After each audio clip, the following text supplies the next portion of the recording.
Okay, welcome everybody. If you weren't here when we announced it earlier, there's a sign-up sheet up front. Please be sure to put your name on there and let us know if you'd like to make public comment at the end. The food here is for everybody, so please feel free to help yourself. And we're going to get started here now that we've got a quorum. So for the commissioners, the thing to do now is to look at the meeting minutes and let us know when you're done, and we'll see if anybody's got substantive changes. If not, we'll get started approving the minutes and the agenda.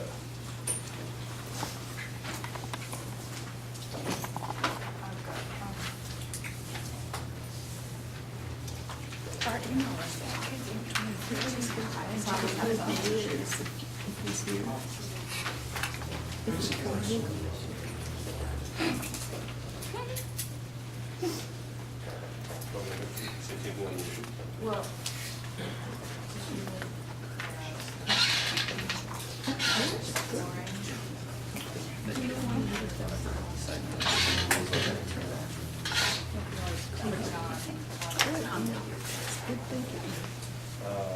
discussion of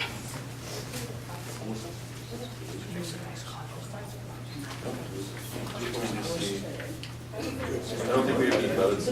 Well, we have executive officer nominations. Oh, bylaws. So, I can handle this.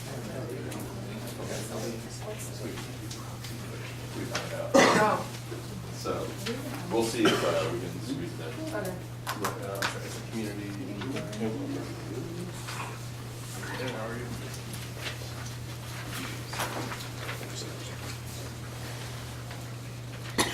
Everybody kind of look up with a knowing look when you're done looking at the minutes. Or you guys?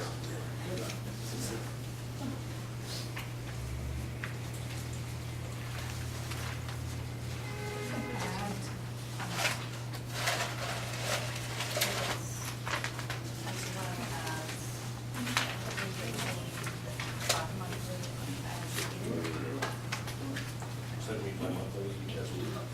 As well, decided to meet bi-monthly as well as within that timeframe.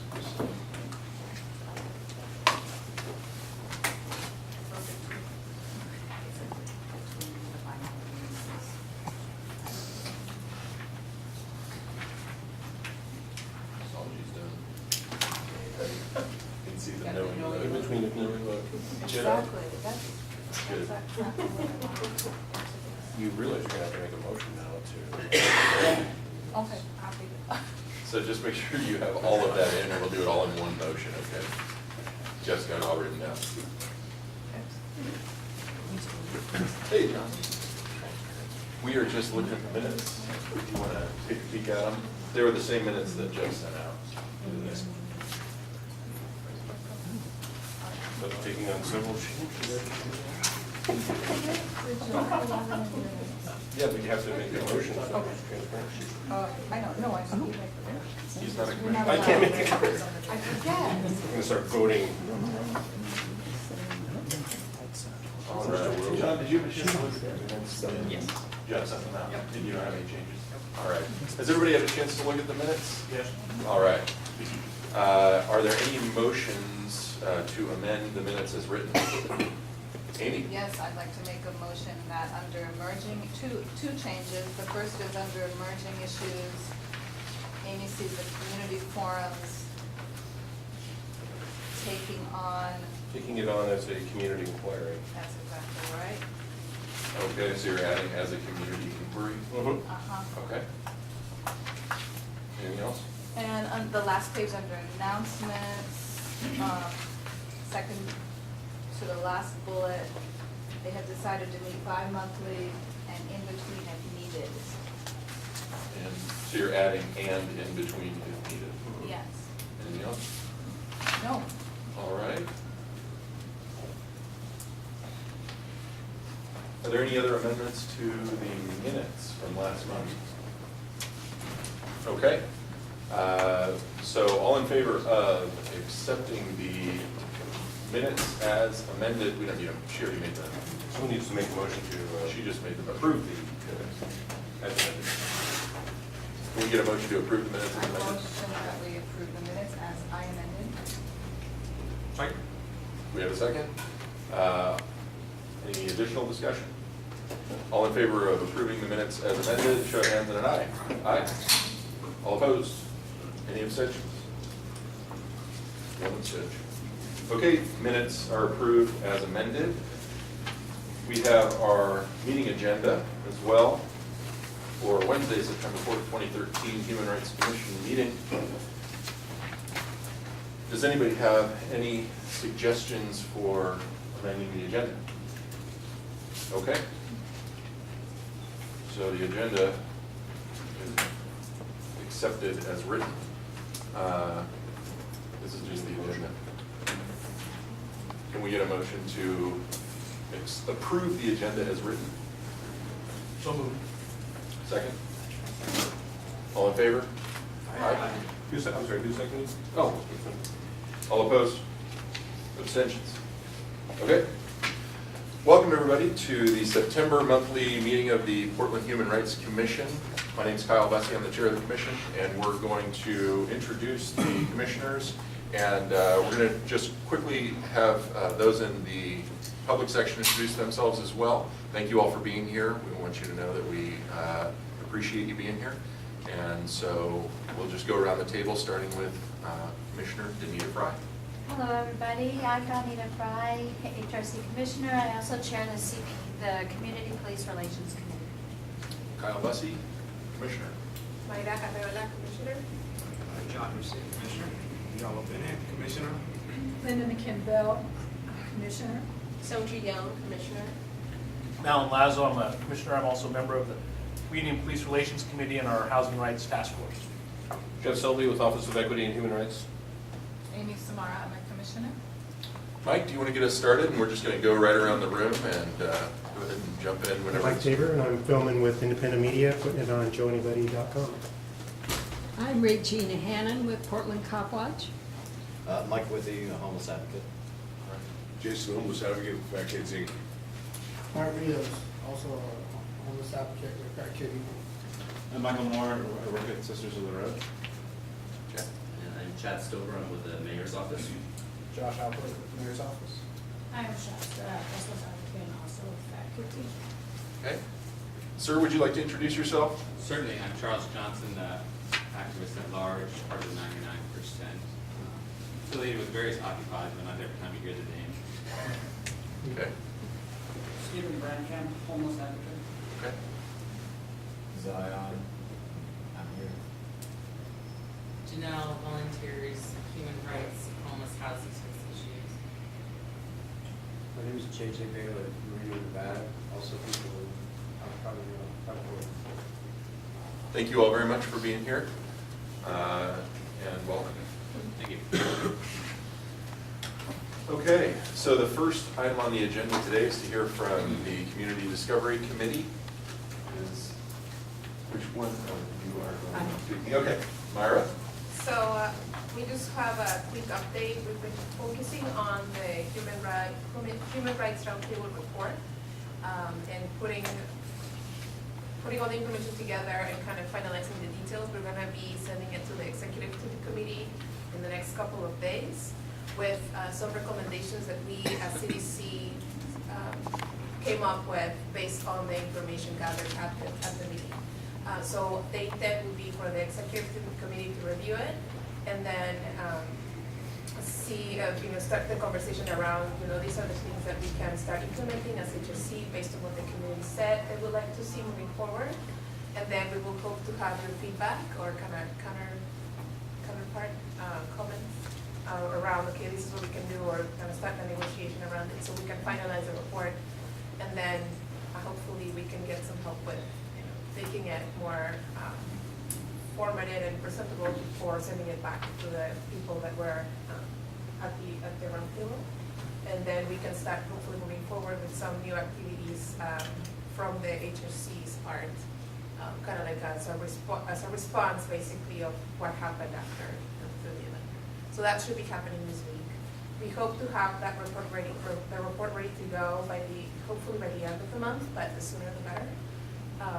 so we can start focusing full on the community forum we're gonna be organizing sometime in the fall. And we're also meeting on Friday to finalize the agenda for the community forum meeting that we'll have on September 10th here, so we can start designing with some of the HRC commissioners that will be at the table, and also members from the community that are interested in partnering with us in designing and organizing this event. So that will be the first step towards, starting the design and implementation of that forum, which will also help inform future HRC efforts. Do we have any RSVPs for the? Yes, Yeah. yes. The dates again are the 10th and the 13th. No, I will repeat for people. Oh. Yeah, I think we have 6 HRC members approximately, and 4 members from the community that represent organizations that were at the roundtable event. So they expressed interest, and they're able to come on Wednesday or Tuesday evening, where we'll have the meeting, and then after that, then we'll be focusing more on action items or to-do lists, more towards the forum. So did you send out invites to all of the people that were at the meeting? No, we opened so we opened the invitation at the roundtable, and we contacted members that explicitly said they were interested in being a part of this group. So it was, I think, around 10 or 11, and from those, we got in touch with them, and then some of them will be able to be at the meeting, but my hope would be that even after that meeting, we'll still go back to them and say, hey, give them another opportunity to get involved in any way before the event. So if for some reason they didn't get the email or just couldn't make it to any of the meetings, they'll have the chance to still be involved if they choose to. Can I get a head count by the end of the day Friday for both of those? Do you, so the first meeting is the evening of September 10th, Right. and then the second is around the noon time on the Friday. 13th. Do you have people going to both of those, or is there a way to consolidate the two potentially? Mostly was on Tuesday, but I'm not sure if somebody has already been on Friday so far. No, there was just one person that said that they could come to all the days. I mean, it might be nice to consolidate. I'd rather go to one than 2. Yeah, so personally. far we're just planning on Tuesday, so that's Okay. the one we're counting on. We're still leaving Friday open just in case there's 3-4 more people that Can only do do Friday, but 99% sure it's only gonna be Tuesday. But we'll confirm by Friday with everybody, and also the draft of the agenda of the things we would like to discuss during the meeting. So if anybody has any initial feedback on that as well, just make sure to submit it back to us before Tuesday. How many human rights commissioners are going to be involved in the meeting? It was, I think, around 6, but maybe show of hands will be right now. So does the We need- does the 6 include CBC? Yeah, okay. We need to make sure, because this isn't, and I think I know where you're going with this, so go ahead. Public meeting law, you have to post a public meeting a week in advance with the agenda if you have a quorum. Okay. and So we then- need to make sure there's no more than 7. Right. Yeah, it's 6. Okay. So don't take anybody else. Nobody else. Okay. And then as far as the fall event goes, what kind of timeline and details are you guys So- looking at? So right now, we're just focusing on the agenda for the meeting on the 10th, and at that meeting, our hope is, by the time we're done with it, then we'll have a date identified, or at least a week, some possible venues, and the kind of the initial design of what we would like to see that day or that evening, and then after that, we'll kind of split up in, committees, working groups, whatever we decide will be the most effective way of organizing the event.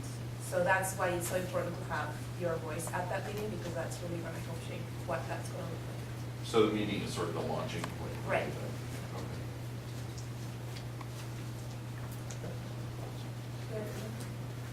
Wanna add anything? Yeah, I just highlight that our process for the report includes communicating with committees on their capacity.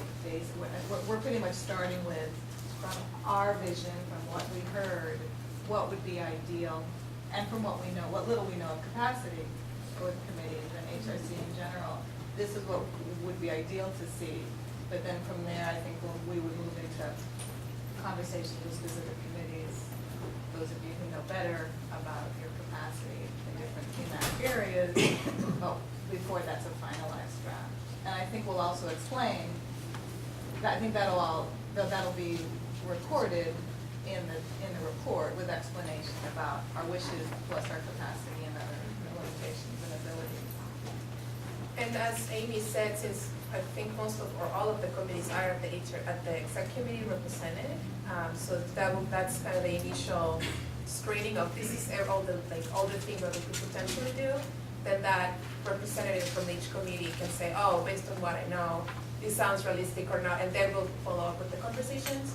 But another thing that can happen is that we, as a HRC, decide to take on 3 to 5 of the activities, but just at different timeframes. So we'll start with this, by the end of, by December we'll do that, so we have a planning of what we kind of start taking one thing, and then another thing, and then another thing in case we decide to go with multiple options. But it's basically really open after what happens at the executive committee meeting. So the report to CDC that you mentioned is going to go to the exec committee. A report from the CDC that's going to go to the exec committee in a couple of days. Right. Is that going to be like a solicitation of advice from the executive committee, or is it more like the first draft of the report itself? It's the first draft of the report. However, we're interested in hearing what your initial feedback is. If you can just send it back to us and say, yeah, any red flags, anything we see, this sounds realistic, we could potentially see this, or yeah, it sounds like a good plan, and then we can kind of start that back and forth between the HRC to reach hopefully consensus very soon as to what things we can do and what we want to propose. Okay. Anything else from CDC? No? All right. Well, thank you very much. The roundtable was really great, and so I think we're all looking forward to seeing your guys' ideas for how to make it valuable in the future. Right. I just wanted to say that I really appreciate, I'm on the committee too, but I really appreciate how the committee has made every effort to make this a very public, collaborative process. So, kudos. Okay. We're running a little bit ahead of schedule, but incredibly, I think this might be the first time I've ever said that. And now we're fine. Yeah, sorry, no, I just got spun. But our next item on the agenda is our presentation by Sisters of the Road. And so if we are ready to go with that presentation, then why don't we go ahead and get started? I can fix the whole running ahead of schedule. I like running ahead of schedule. Thank you. I also acknowledge that we are meeting today, even though it is a Jewish holiday. Yeah. Beginning of Rosh Hashanah. Yeah, the sundown tonight is the beginning of the Jewish holiday. I was going to bring that up when we talked about the awards. Oh, sorry. Well, you want Michael to be, we've got a camera thing. Yeah, should you put over here? Whatever's, if Mike can get you on this end, that would be fine, but whatever's most comfortable for you guys and for Mike. Because the other is, if you speak that way, the audience will be able to hear you. Yeah, I'm gonna move one over here. Okay. Hey, you can come right here if you want. David just sat down there, so he doesn't have to speak. Here, David, you want these? There you go. Stella, you want these on? Yeah, please.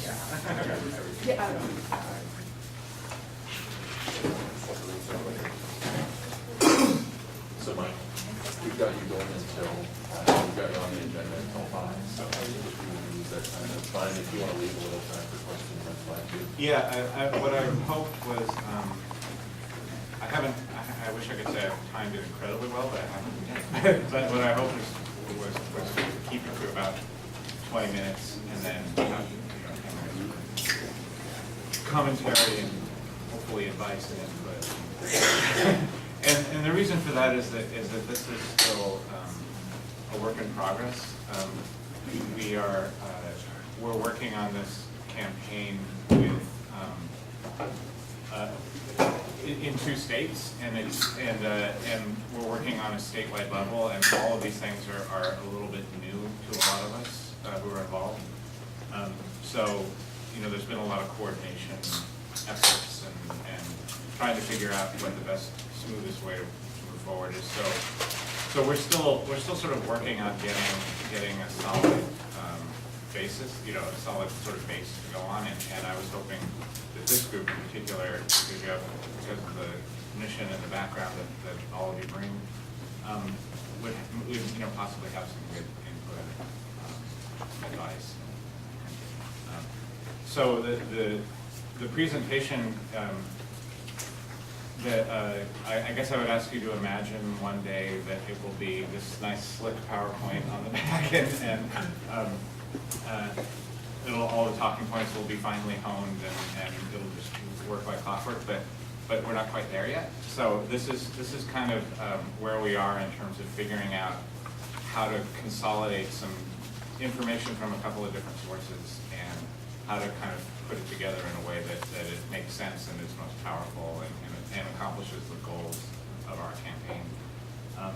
Which is, I should say that the campaign, which is, we're calling the Oregon Homeless Bill of Rights campaign, is, although it does end up resulting in some legislation, some statewide legislation, is really as much an education campaign as anything else, and because we really wanted to talk about what we see as the real root causes of homelessness,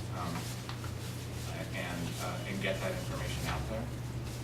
So this kind of began, not the specific campaign, but this effort to really refocus the dialogue and the conversation that goes on in national and local media and policy circles and stuff about our problem with housing, had its genesis in a report that the Western Regional Advocacy Project did, first in 2006, and then they've done 1 or 2 updates.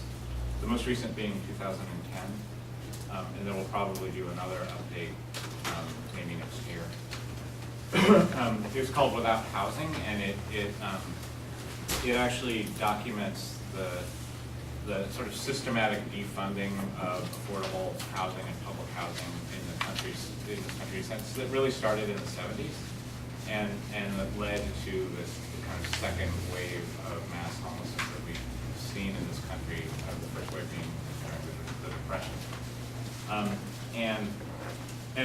So the report was really, really well received, but we're always looking for opportunities to get this information more out there, because I think it does begin to kind of reframe the conversation around why we see so many people living on the streets without housing. So these packets that I made are kind of what will be the beginnings of a PowerPoint, and some of them are drawn from an existing PowerPoint that we're going to kind of refocus and reshape to suit our needs today. But the report, I brought like about five copies. We're actually kind of running out of them. I think I've given one to Amy and Diallo, I think, before. But and the rest of you are welcome to take these if you'd like. We're running out, but you can also download. You can order them from RAP's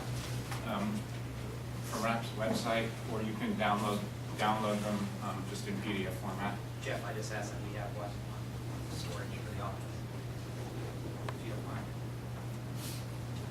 mind. So the report was really, really well received, and kind of sets the framework for what we want to do. RAP, just so everybody knows, is a coalition of organizations in California and Oregon that are working on issues of homelessness and poverty. And one of the criteria for RAP membership is that you be a grassroots organization, which is Not to say that there's anything wrong with public policy organizations or with PhDs in public policy or anything like that, but RAP tries to keep its focus on organizations that are actually, talking to people who are unhoused every day. And Sisters of the Road was one of the founding members of RAP, and there are 3 member organizations in Oregon. They're all in Portland. Sisters, Street Roots, and Right to Survive, which is where I got my hat. And then in addition, there's a lot of, all the members that you see on page 2 here, the rest of them are all in California. And I think since this particular version was printed, there's been at least one more member, which is Hayward Community Action Network in Hayward, California. And RAP works with lots and lots of other organizations. I mean, they don't just focus on the West Coast, they work with national groups, and they talk to people on the East Coast even. A lot of that came out of this report and the attention that it got. So the report begins by setting a little bit of the historical context of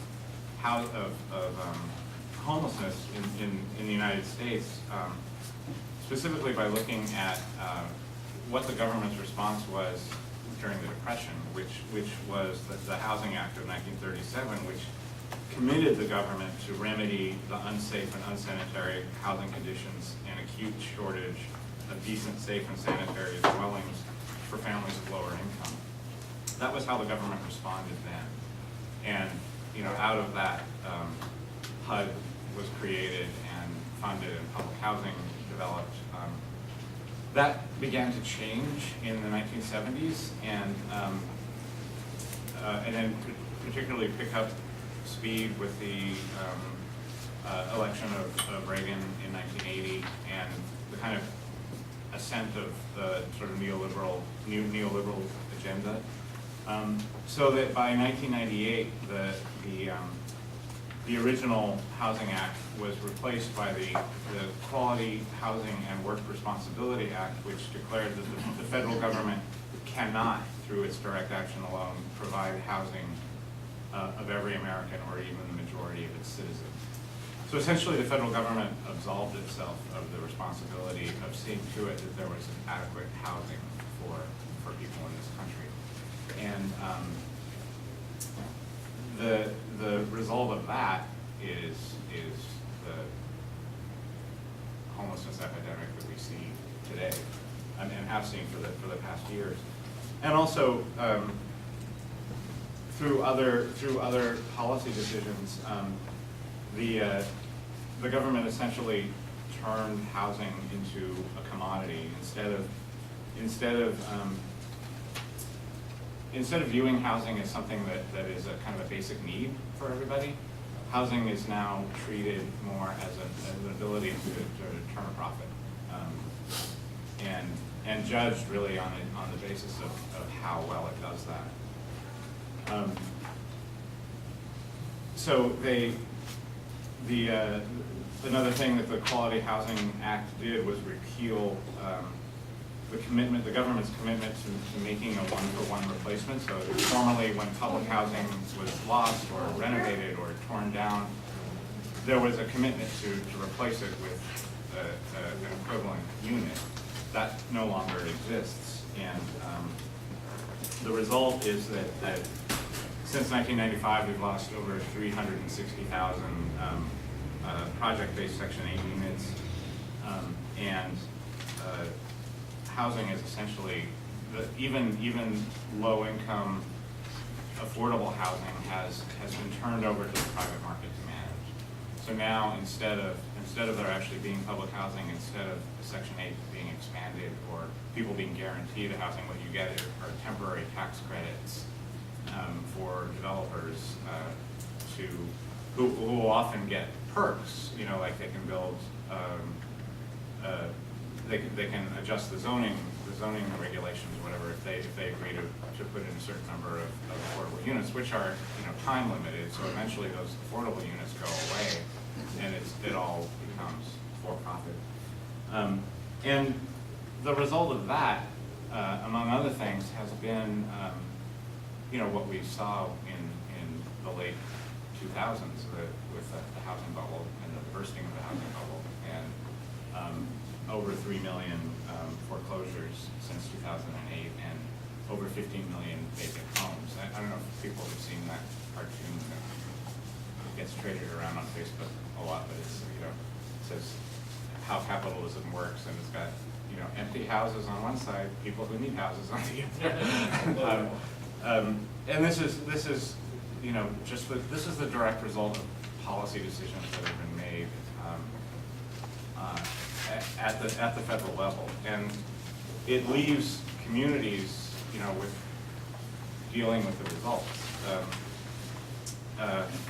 If you look at the next page, that sort of puts a little bit of context into what the scale of the cuts that we've seen. From 1978 through 1983, the HUD's budget was cut by 77%, from $80 billion to just under $20 billion.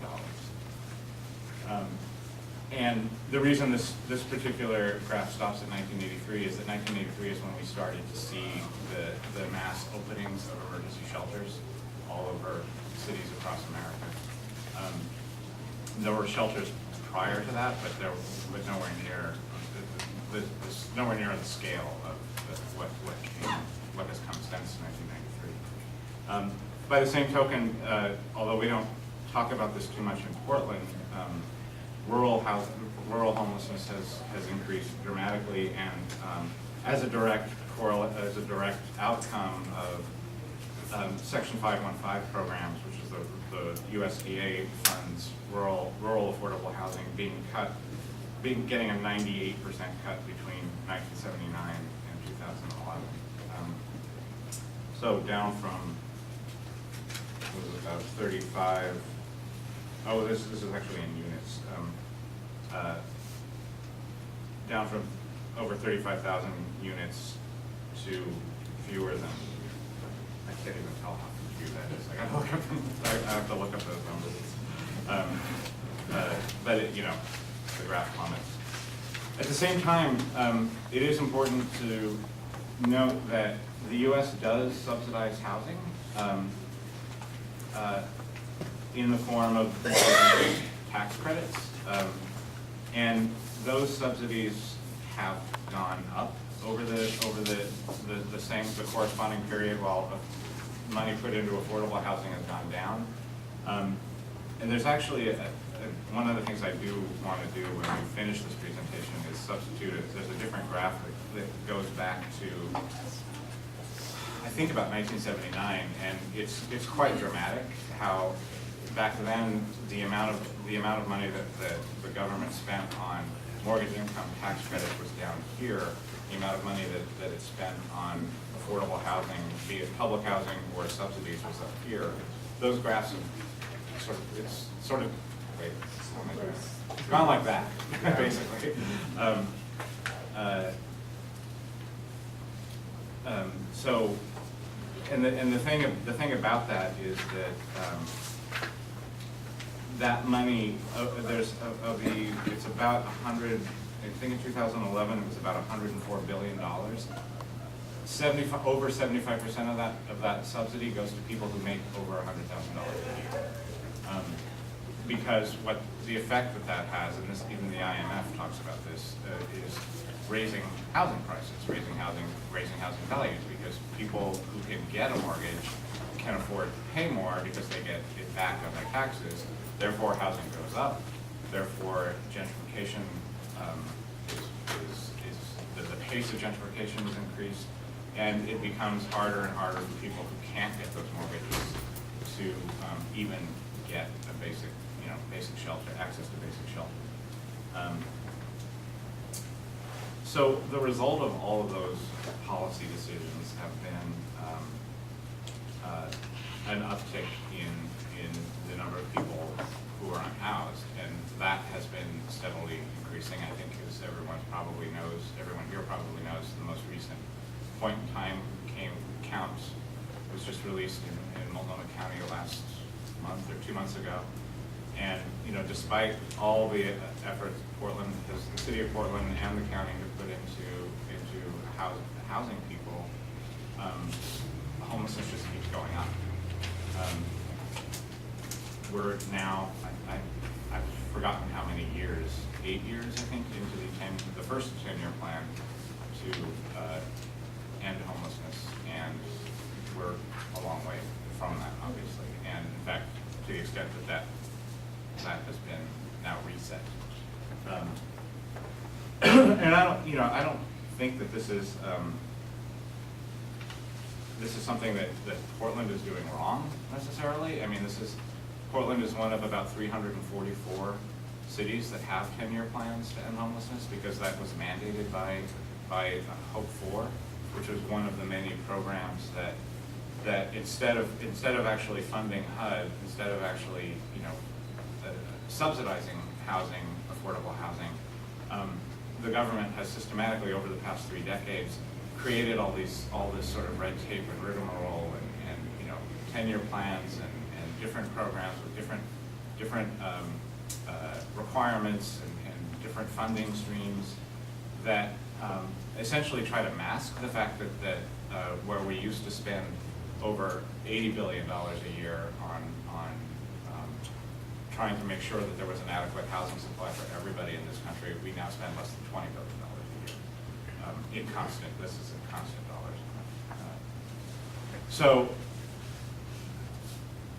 I mean, that is kind of a core of the message of the report, is that we just aren't spending the money. And any other industrialized country in the West especially, certainly in Europe, spends a lot more of their per capita GDP on housing than we do, and they don't have the same problems with that. It's not to say that they don't have issues and there aren't people who are homeless, but they don't have it anywhere near on the scale that we have. The next chart just shows a little bit of the disparate impact that homelessness has on communities of color,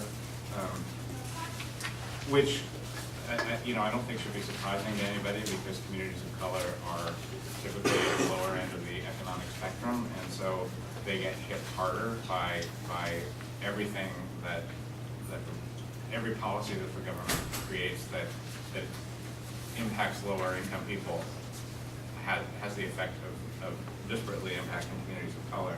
So in particular, African American and Native American communities, the percentage of African Americans and Native Americans who are homeless is like 3.5 times the percentage of the general population of African Americans and Native Americans in the general population. We know there are extreme undercounts in the Native community. There are extreme undercounts everywhere, but yeah. No, that's true, yeah. So the last sheet is a pretty good summary, and I just included it mainly for reference because it hits a lot of points that, some of which I hit, but I started talking about the without housing fact sheet. And what we need to do, or what we as a group who are working on this want to do, is pull out some of the statistics on here that have the most impact. Because right now we're kind of using what we have. There's some other statistics here that would have even greater impact. And so that's one thing. If you get a chance to look through this and just read through this fact sheet, if there are things that particularly strike you as being really impactful and really relevant to what we're talking about, we would love to hear. We would love that kind of input. And then, so that was RAP's work up until about 2010, 2009, 2010 was getting this report out, trying to publicize the report, trying to use it as a basis for arguing for substantial policy changes at the federal level. And then taking that information and saying, okay, now we've created this problem, what are we going to do about it for the people who are actually most impacted by it? And one of the ways that, one of the things that became really clear was that instead of fixing the problem, instead of all these 10-year plans and whatnot that don't really fix the problem, what was happening is that cities around the country were starting to criminalize people for being unhoused, because there aren't sufficient resources. I mean, Portland is not going to end homelessness, and Seattle is not going to end homelessness, and San Francisco is not going to end homelessness. It's going to take a concerted effort by the federal government to sort of reclaim that policy goal. And in the absence of that, cities and municipalities around the country are left struggling with this problem. And so one of the ways that they're reacting to it is by trying to create exclusion zones and trying to create ordinances that try to move people along and try to use infrastructures like business improvement districts, which Portland has, one, to kind of draw boundaries around where people should feel like it's safe for them to go or comfortable for them to go. And RAP has decided, RAP as an organization and all of its members kind of got together to figure out, well, what can we do about this? How do we call attention not just to the causes of this homelessness, but the kind of response that cities are doing rather than actually fixing the problem, or rather than advocating getting the federal government to do something meaningful, like put more money where it needs to go. Instead, they're trying to deal with it by sweeping the people who are unhoused out of the way. So we started off by talking to people. I mean, like I said, RAP is a organization that consists of members who are grassroots and who are actually working with people who are unhoused. So we all collaborated on doing a survey. And the initial round of the survey, which was actually like a couple of years ago, was specifically focused on people who self-reported as having mental health issues, because that's a huge problem. I mean, as you probably know, our prison system is the biggest mental health provider in our country.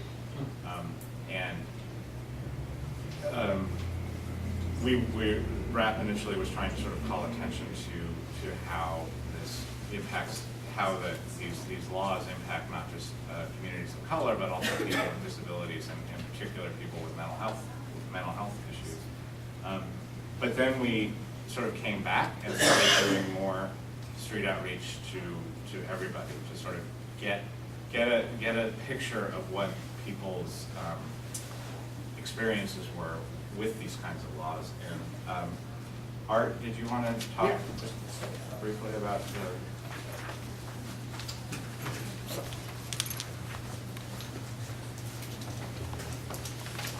Just so you guys know, you've got about 13 minutes left on the agenda. So I'm gonna wrap up. So for the street outreach, for the HBR, I was leading. And what it consists of was a lot of work. It was about 19 different social services and organizations and feeds that we were looking at. We had a group from PSU, some of the students there from the social work, that actually came out and helped us. And we did it for over 2.5 months. All right, we got 503 responses. You'll see in the packet that the survey's in there, and some of the interesting things that was coming from some of the students when they were doing this, and we finally had numbers because they were checking in with us, was harassment for sleeping, receiving food, things of that sort. But also we have the numbers from California, and we were looking at those numbers as well. And we were looking at that, and they were showing the same thing. that this is some things that are happening between harassment, being cited, and arrested for some of these things. And I always like to tell everybody, you know, you have to really understand, if somebody was arrested for receiving food, it could have been anything. They could have had a warrant from being on TriMed or a bad, past drug offense or something. So I always like to let people know, when they see it, this is what they still see. They're still gonna put it down there because they received food, they went to jail. We never asked them what was the problem. But with this, it took a lot of people for that 2.5 months to get these 503. Right now, when you're back out on the streets, we say we try to do at least 1,000 by the time we get our 6 months. But what's happening is we need some help from folks to get across the state of Oregon to get some more numbers. We've been able to go to Roseburg, we've been able to go to Eugene, we've been able to go out and get some, but it's not enough. Because, you know, we need some support from folks and say, hey, we know folks here, do you think they'd have the opportunity to help us as well? And so that's what we're looking at. I mean, when you look at some of these numbers, yeah, they're disturbing and stuff like that, and you're the Human Rights Commission. You know, where are you folks with us here on this and getting on the streets and talking to folks and saying, is this really happening? You know, and that's what I'm asking from you folks. Look at this, look at our housing, and, you know, let's go from there. So the results of the surveys that we did, that we did and all RAP member organizations did, kind of fed into what we're gonna ask for in a bill that we are creating. And what I put in here, just so you have a little bit of a reference, is the first version of the bill that they introduced in California in the 2013 session, which actually got passed out of committee but then died in appropriations, and their appropriations. But this will give you an idea of what kinds of things we're asking people to be protected from, and mainly it is a civil rights bill. It's a human rights bill. It focuses on freedom from discrimination, because people who are unhoused are often profiled and just as people of color are and targeted for doing things that a lot of people do without thinking. I mean, I walk around, I'm sure you all see lots and lots of different people sitting on the ground in different spots, or sitting on a wall that they're not supposed to sit on. Or most of the time, if someone is not, someone doesn't look like they might be homeless, nothing happens to them. But if someone does look like they might be homeless, there's often a different response from either private security or the police force. And that's the kind of thing that we want to bring attention to, and that's the kind of thing that we would like to seek some protection from. The right to access to public space, to move freely in public space, and most of all to engage in life-sustaining activities. We just had an incident at Sisters late last week where we had to call an ambulance for a customer who went into it, starting to go into a diabetic coma, he went into a diabetic shock, because his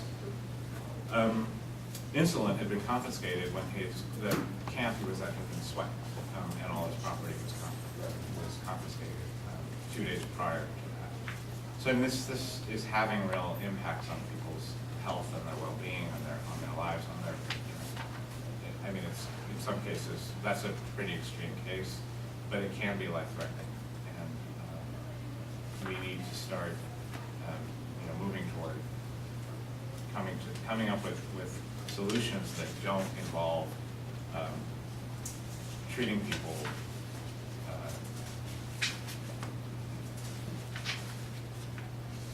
badly. So that's kind of the nutshell of how we wanted to go from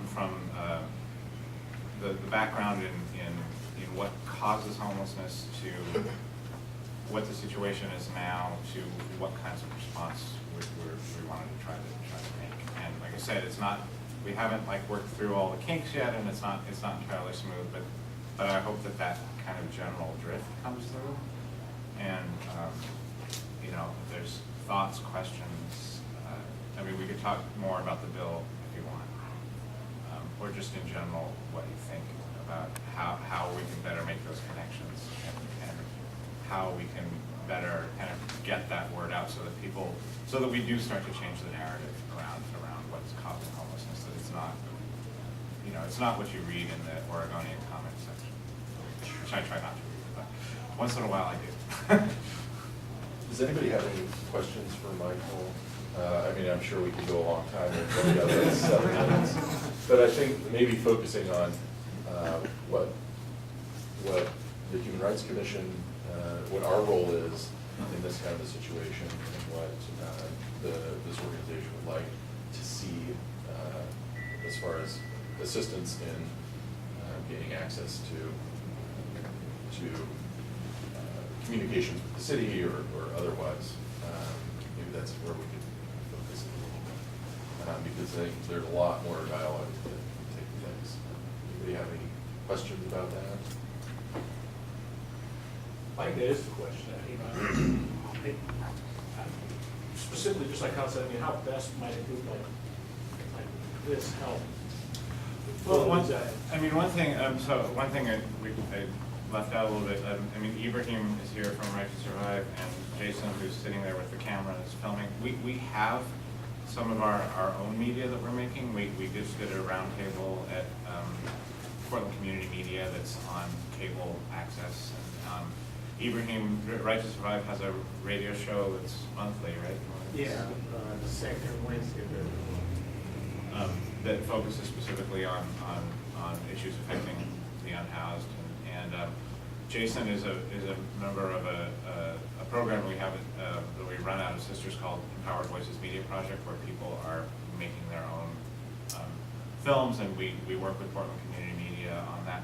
So one way I think would be, you know, participating in that kind of stuff. If there's ideas that you can help us develop or you can contribute to, if for example, I think EVMP is going to do something about the year-long women's shelter next, and they're looking for more sort of subjects. And Right to Survive has done. I mean, they did a 3-part series just about the homeless Bill of Rights, but they've also done shows about healthcare and you know how people who are homeless do or don't access healthcare. Love in the homeless community. I mean, can't even think of all the topics. So you know that would be a way, I think, and maybe bringing in different communities and you know a particular focus on you know, like Tanita was saying, Native communities, the undercount, or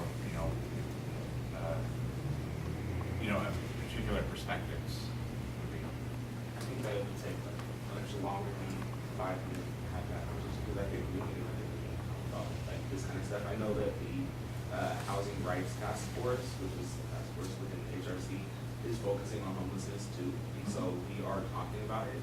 You know, we need to get out to the community and talk to people who are the most affected by it. But it's, yeah, it's No, I know it's not. But obviously, there's a lot with the sweeps and the enforcement that's happening right now. There are a lot of conversations that are happening with the city. From your perspective and the groups that you're associated with, are your voices being heard? Are you at the tables that are being set, or is that an area that maybe some assistance to you? Not right now.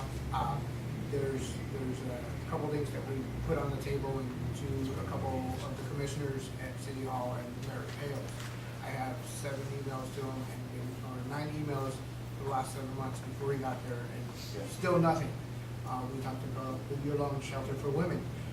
We put it on the table, and it got passed over to the enforcement. It was the same thing. Amy talked to us that, well, he's really adamant about getting this going 2 months ago. Like, that's the thing. And we talked about, we need to ask some of us advocates that are out there, that Sisters or Right to Dream 2 and Right to Survive and Bad Kids Inc., to be at that table talking to folks and saying, this is what they're looking for, but also not just us, having them at the table with some of the folks that are at City Hall or under some of the bridges, having them actually at the table and saying, this is what we need, this is what you want.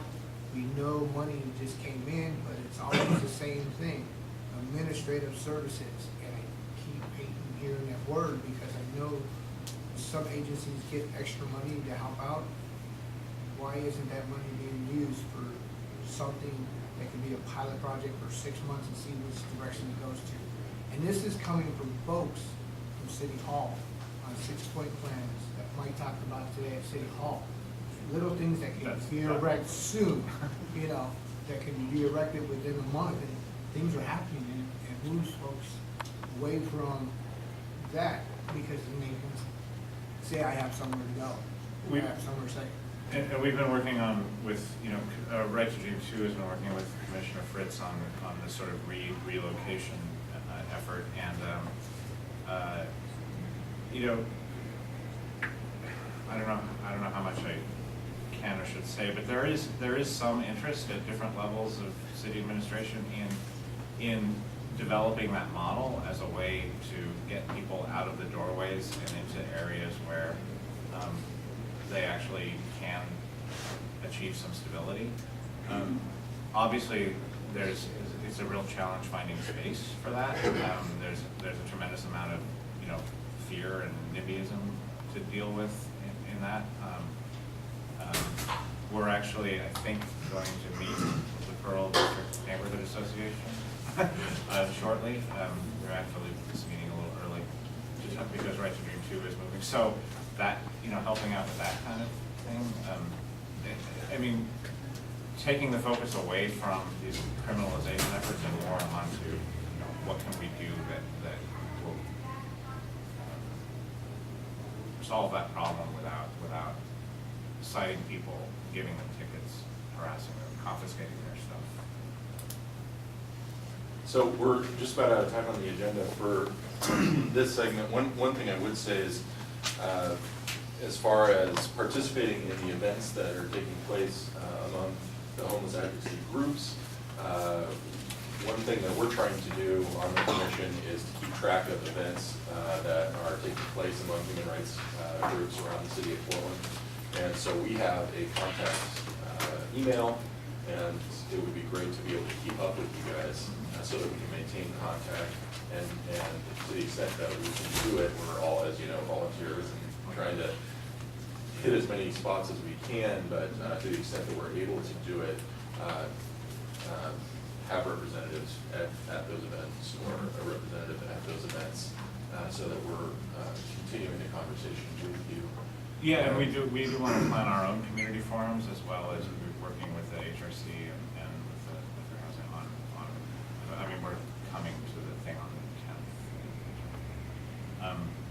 10th. So yeah, we want to keep working on that too. And I think that's probably going to be the big way that the HRC. So, do we still have cards with the email address on it, or we all have? You got some? Yeah, we still have. So maybe if we could get part of you guys, if you've got events that we should know about, that we should be participating in, please make sure to let us know about that. We can also, we're starting to work on an events calendar on the site, and it would be great to have those kind of things on our site so that people can go and see what's going on with you that way too. Okay. All right. And Thank you. we'll continue to talk. Thanks a lot. Thanks so much.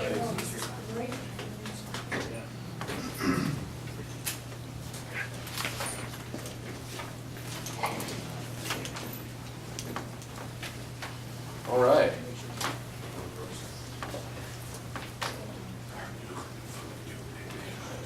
So the next item on the agenda for today, is that we are coming to the end of the terms for our executive officers. We're going to, the term that Diallo and I are currently in as chair and vice chair will be expiring at the end of October.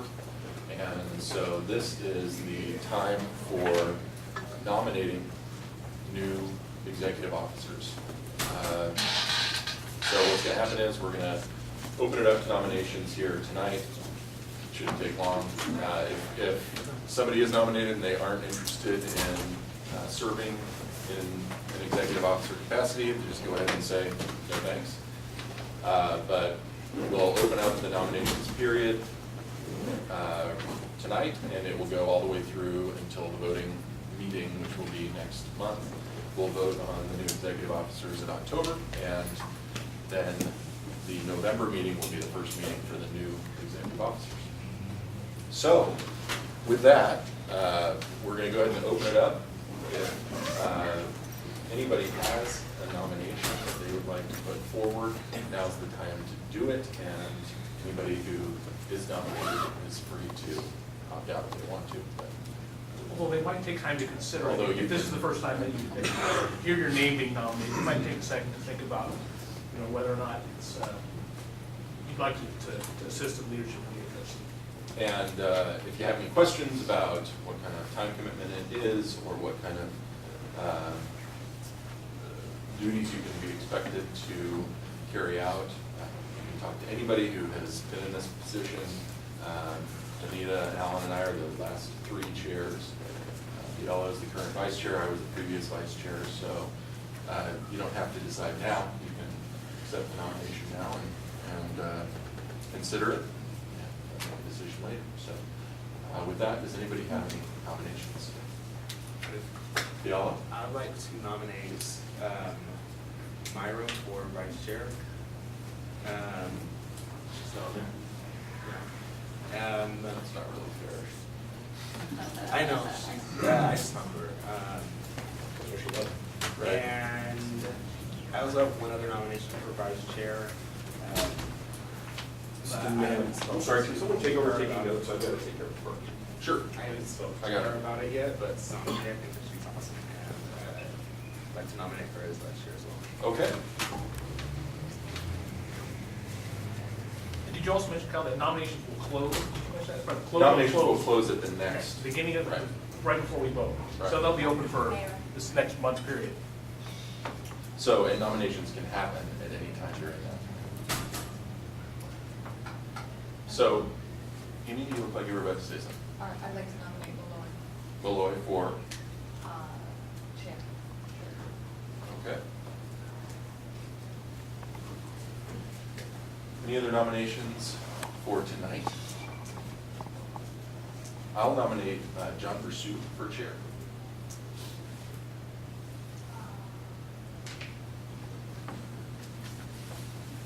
Okay, anybody else for tonight? Okay. We're not giving Myra the opportunity to bow out, which is fine. Are there any other commissioners here? No. Okay, so that's who we have as our nominees for executive officers. Casey, I have a share one more. I'd like to nominate someone for chair. For chair? Sandy, you're running for 2 things. Look, I'm like, Okay. Sorry, can you tell me what? Yep, so we have vice chair nominations are Myra and Sunji. Are- Soji and Myra. and who nominated Soji for vice chair? Diallo Okay. nominated both Myra and Sunji. Damon is seconded. And chair nominations were for Malloy by Diallo, John Pursuit, Malloy by Amy. Malloy by Amy, John Okay, Pursuit sorry. by. Were these motions and seconds, is that? There was no second on the vice chair. So there's no second? No, Okay. So can you just tell me who the nominations are? we're just telling you who the Okay. nominations are. John Pursuit by Kyle. Wait, Damon nominated who? Songe for chair. Okay. Sunji for chair. Okay. And then John Pursuit by Kyle.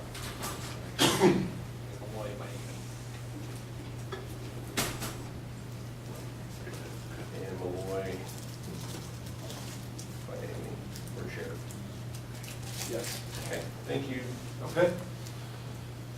So over the next, Do those of us who've been nominated have, if we don't decline today, are we You can decline at any time up until the vote, but the sooner the better.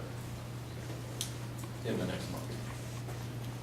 So that's who we have for nominations for executive officers for 2013 and 2014 term. Again, if anybody has any questions for any current or previous executive officers, please feel free to let us know, and we'd be happy to talk about that. And that's it for that. Next thing on the agenda is bylaws. These are the same bylaws that were distributed at the August HRC meeting. There's been a period of opportunity for everybody to jump in and object or suggest amendments. We don't have any suggested amendments over that period of time. And so what we've done is just finalized the bylaws that were passed out last August.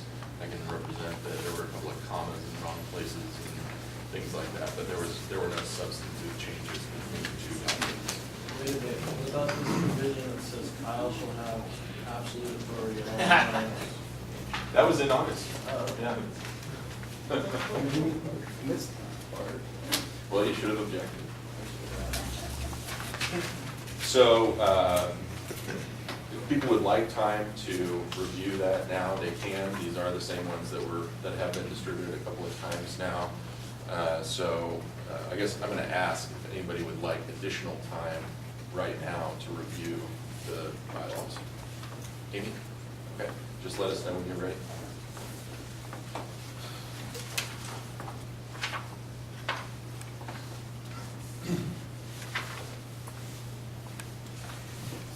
I think I have,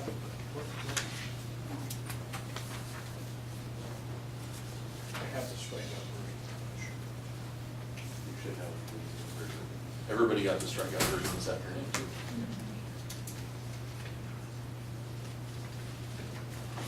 Several versions. My fault, everybody. 10%.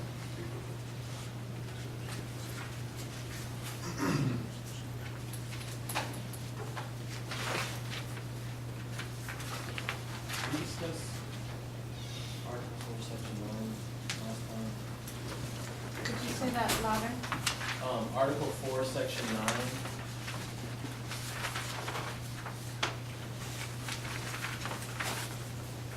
And I don't have the strikeout version, so I'm assuming this is language that pre-existed.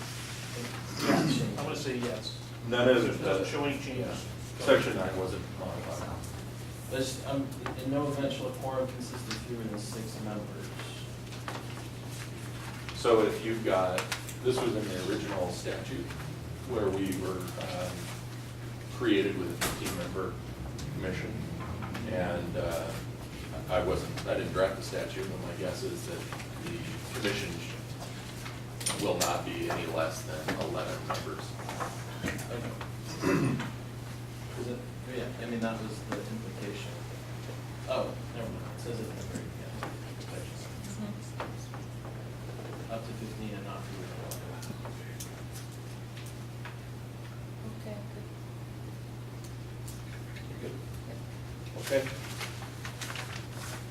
So I'll entertain a motion to adopt the amended bylaws as drafted and presented. I so moved.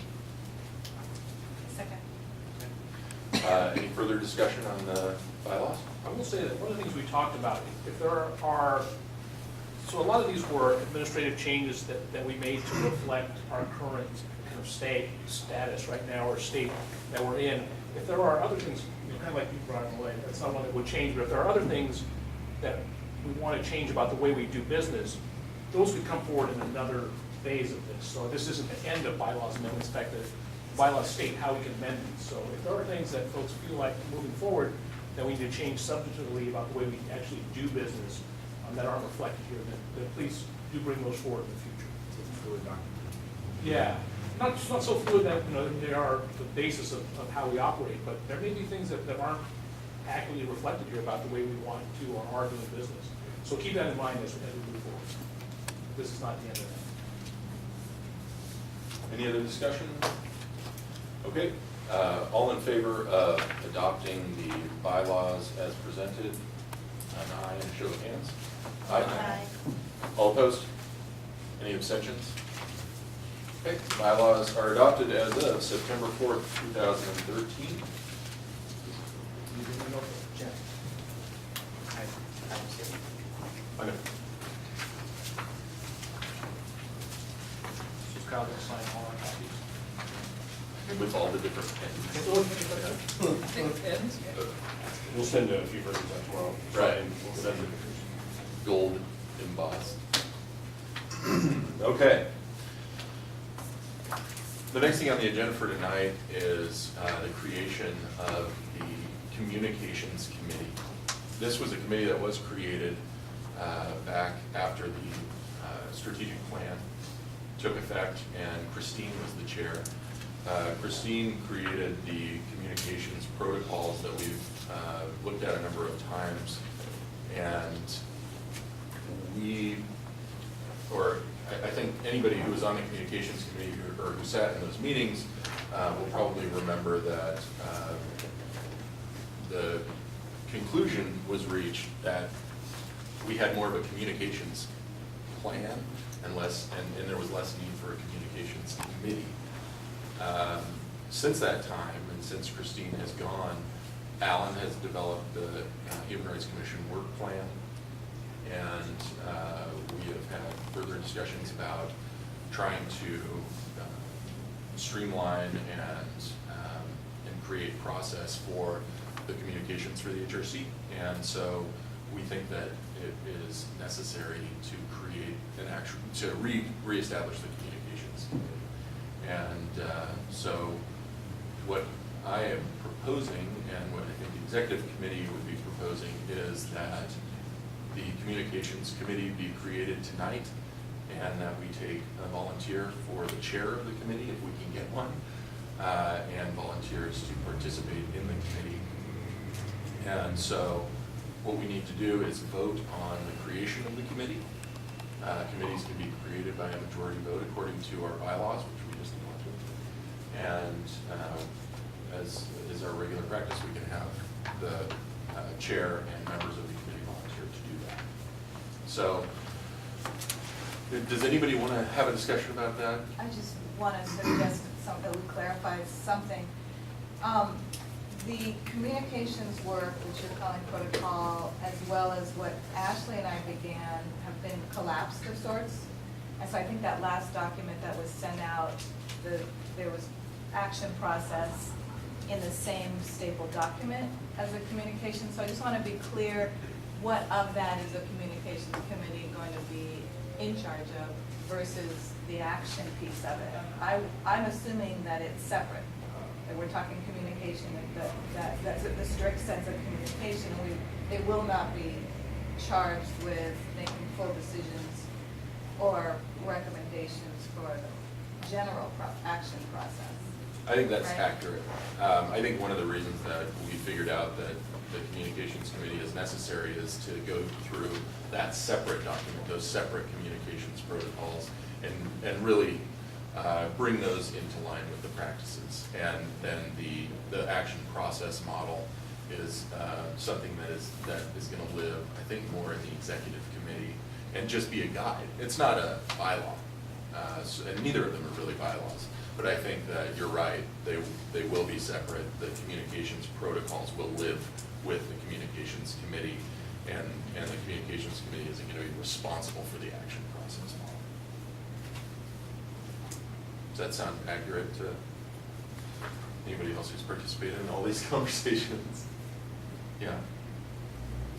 I mean, I think it's the traditional communication pieces that I would think that the communications committee would be working on. My question. How many committees would that be? Because wouldn't that make exec committee larger? And would that make it a quorum? We would not have a quorum. We would have a chair, vice chair, CPRC, CDC, policy, and communications. And immediate past chair. And immediate past chair, so that's just under a quorum. Yep. And if we have less than 15, then we've got to modify something. But based on what we've currently got, we've got no more. And in the case of like another committee popping up, say education, which is a part of our strategic plan, and it will eventually be a need, then it will be a little bit more. Well, my recommendation is you deal with that when you get there, and then you just make the executive committee meetings public meetings. Which I think is not a bad idea. A lot of work happens at the executive committee, so Yeah. it wouldn't be a terrible thing if that was supposed. But I think, we do have some flexibility there, and so we're the ones who get to decide what the executive committee meetings look like, and whether they're public forum, and what really comprises the executive committee. So, yeah.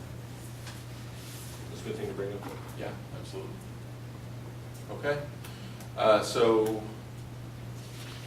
I would entertain a motion to create the Communications Committee as an ongoing committee of the Human Rights Commission.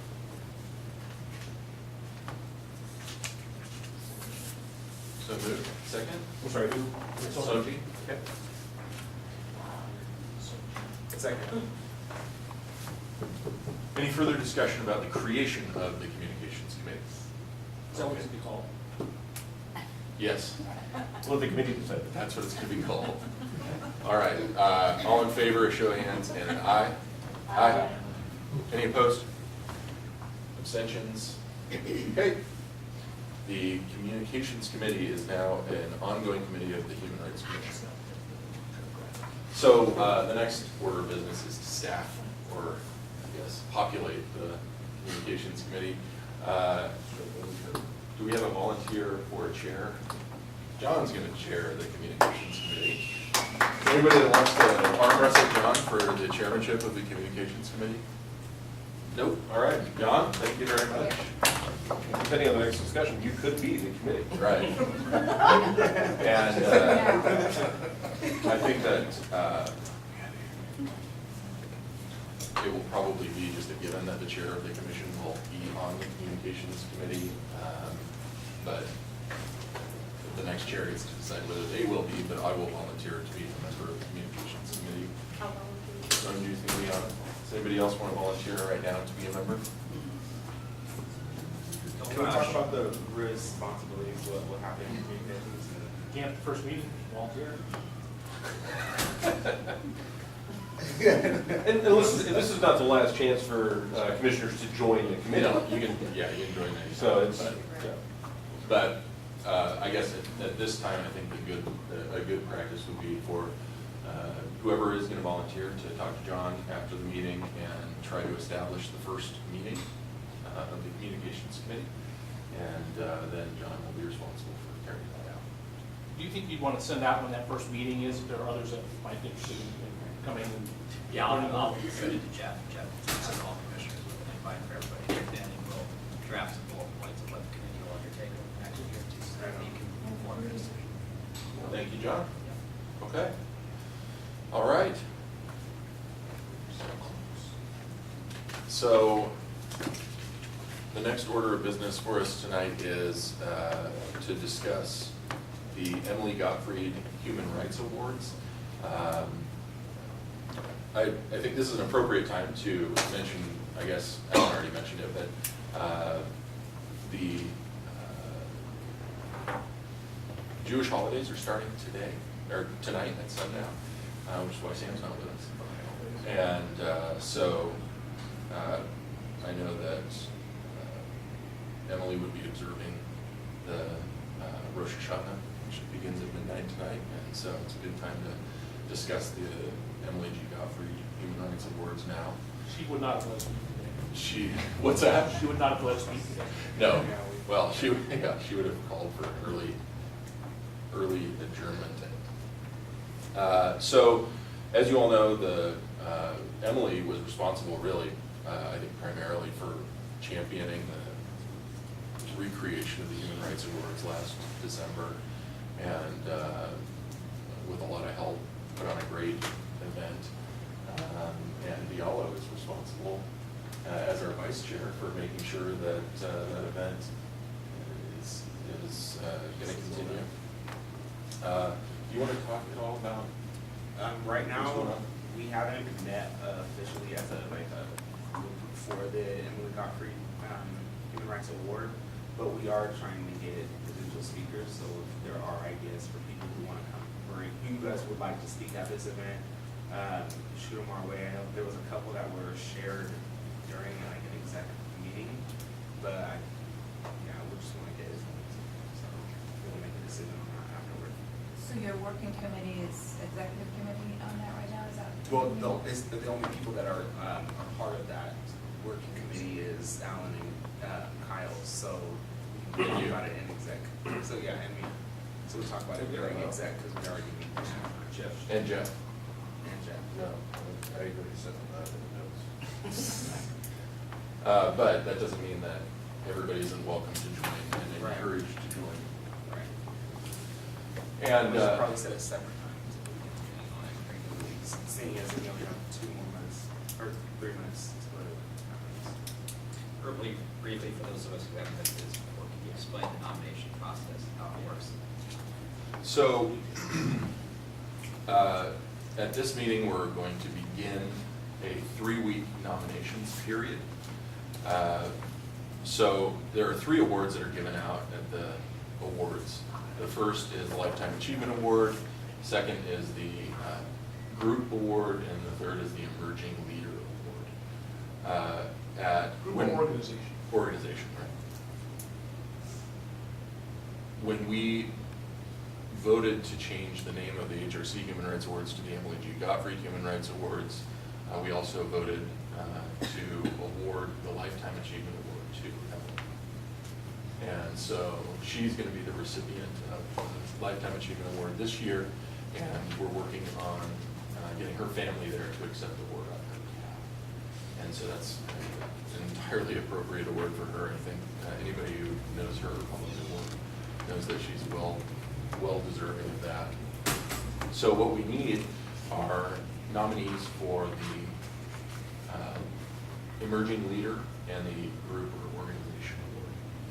And so over the next few weeks, if any of us have ideas, please let Diallo know. There's a nomination form, and so I forgot, actually, I was going to bring that tonight. I'll send it out to you.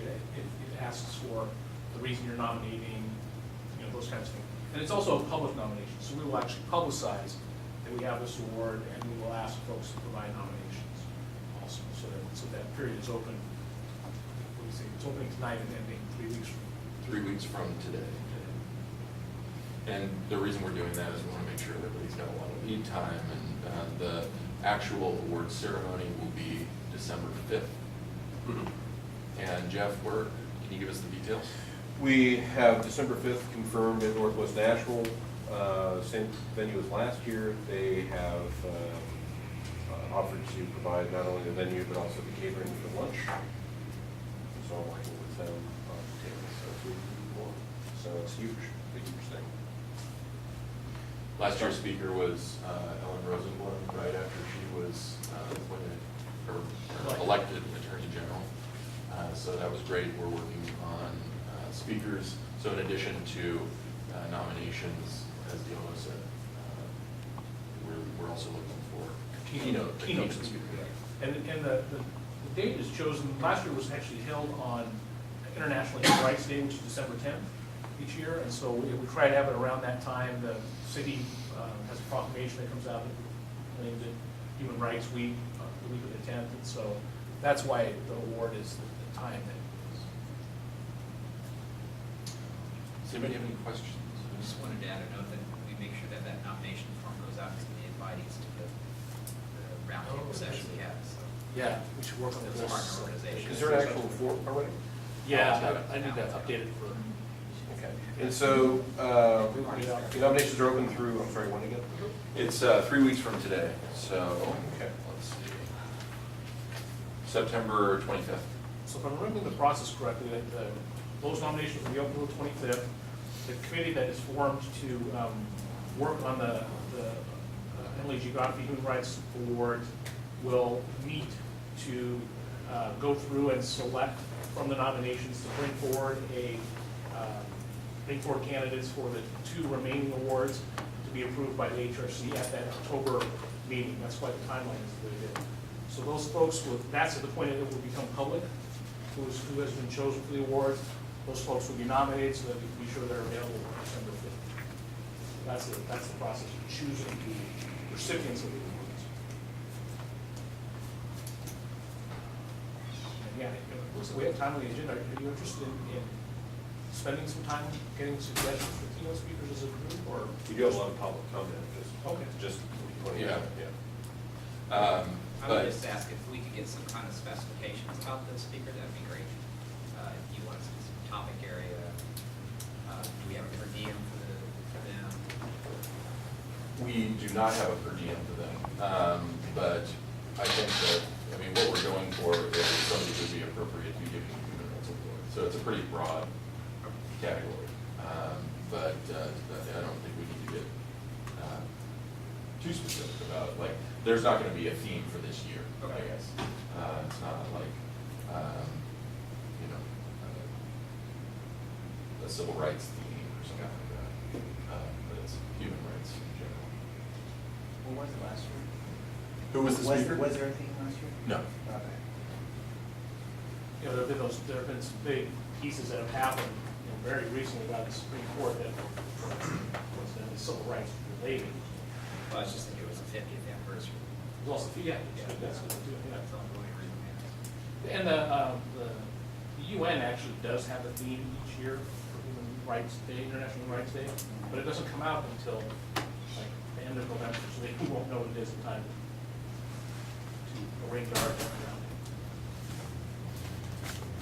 Linda? Again, I'd like to say I'm really glad that we're having it on December 5th, not on Human Rights Day, so that we and others can attend multiple events around Human Rights Week. And create more, That's a tradition that we should continue. and create more awareness of the day at the Naples Pavilion. Okay. So if anybody has any questions about the Human Rights Awards, get in touch with Diallo, he's your man. And also send your suggestions for keynote speakers. Just a reminder. I do not reply all. If you happen to have an aunt or uncle who's a Supreme Court justice or a noted national author, then Scholar. this is the time to call in those suggestions. Okay. So now is the time for committee, task force, and liaison updates. We're going to start with liaisons tonight. So I would go in alphabetical order, but Ashley Horn would be the first liaison. Actually, I'd be the first liaison. Amy would be. No, I'm going by last name. Oh. Sorry. But why don't you go ahead? I'm going to go in reverse alphabetical order. Go ahead. Okay, I briefly mentioned when we met last that I'd met with Commissioner Fritz and Policy Advisor Dora Perry was with us maybe 10 minutes before she had to go away. And this was our first meeting, and we had a half an hour. So I was able to share with her the skeleton story of what each committee is doing, and a lot of that I had received feedback from committee chairs. And then for the for the HRTF, I put my head together with Kyle on what you guys were working on. And I have a report, actually, that I shared with Kyle that I can distribute to all of you tomorrow. And so that'll give some more details. One thing she said about staffing was that originally her notion was that we would be able to have access to support of other members of OHR as well as other bureaus. And I know that hasn't really come up for us since I've been around, so it might be something that we look back into, maybe do some negotiating or She said- inquiry about that. I'm sorry, about? But her notion, Mhm. when HRC was brought within OHR, was that we would be able to receive support on a task basis from members of that bureau, staff members of that bureau, plus other bureaus as needed. So certainly not the work that you're doing exactly, but if we're working on a report and we want somebody to look something up, some data or historical information, that would be something that we could be provided access to. Which news to me. It was news to me too, Yeah. just because we hadn't ever thought in that realm. But I thought it'd be important to bring up because it could, broaden the support of our work considerably. You mentioned. Just, we're not, just as, we're, a reminder, we're in the mayor's portfolio. Right, and that's where that came from, I think, because previously we were. Right. Didn't you mention something about human trafficking? Yeah, Discussion that and you had with her? as I was reporting on the human trafficking work, she mentioned that she was looking into requesting funds and invited Kyle and I to join a working committee, or a working group, maybe one meeting or two is what I understood, for brainstorming on solutions-based one-time fund requests. And I haven't heard anything yet about that, but I expect it to come. So that funding would be dedicated to some trafficking program, but we don't know. I haven't gotten What the any more details are of details that. about that yet. My sense is her focus is very much on child sex trafficking. Yeah. Yeah, I think domestic sex trafficking is where, Definitely the best. but I think, she understands that we're focused on both of those things and was a little bit curious about the foreign-born side too, right? Exactly, yeah. So maybe she wants to expand her reach a little bit. I think at this point, the scope is domestic. For her to be able to sell something to the other commissioners is part of the agenda. We're working in a shorter time frame right now. So I think if I'm not able to get more information before we meet, I would say that we do some brainstorming as HTGF about what would be a domestic support. Okay. Anything else from your liaison? Meeting? No, again, we're meeting bi-monthly and then in between as needed. So, I'll be having my feelers open and available for committees if anything comes up where we want to take some action or request for ear in between those meetings. And as soon as I set those up, or the next one or two up, I'll let you guys know when those are happening, so we know when, how things need to be scheduled in. Let me say this, I think ultimately, and I'm not saying that this is something we can do now, we heard about the negotiation, you probably read about the negotiation between Fritz and Commissioner Fritz and Right Stream 2. So if as a commission, we had a position or an advocacy position that we wanted to bring to the commissioner, one of the ways we might do that is through this work that we're doing with liaisons. I'm not saying that we're in a position to do it right now, but as a commissioner, that's one of the things I would envision from that liaison work, and just want to share and see if that's what other folks thought, where we might be headed with that or not. I actually assumed that's how that it was set up that way, and we had conversation about that, and maybe it's true that we're developing into that, and right now we're laying the groundwork for that, but that seems so appropriate, particularly for there to be liaison related to the thematic work that liaison has expertise with and that they're working on in the commission work. Because otherwise you're working with a translation, or you're also working with inviting the second person to the meeting, which is, it's okay, but it's just not as direct and immediate. And I don't know that we're in a position to do anything with where that negotiation is, because we're pretty far outside of it. But I think it's a good example to think about in the future, how we might be able to participate in those processes that are going on at that level.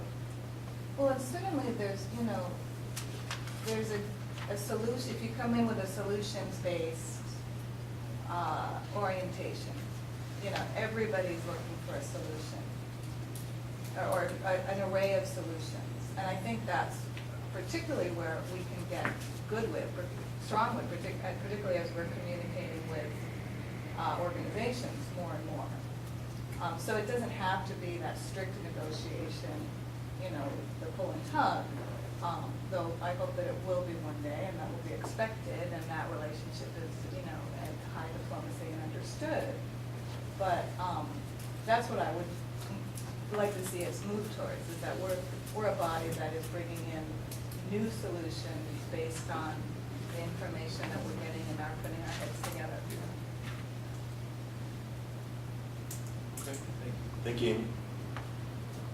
John, have you had a chance to get any feedback from any commissioners on what, how we might be working with them?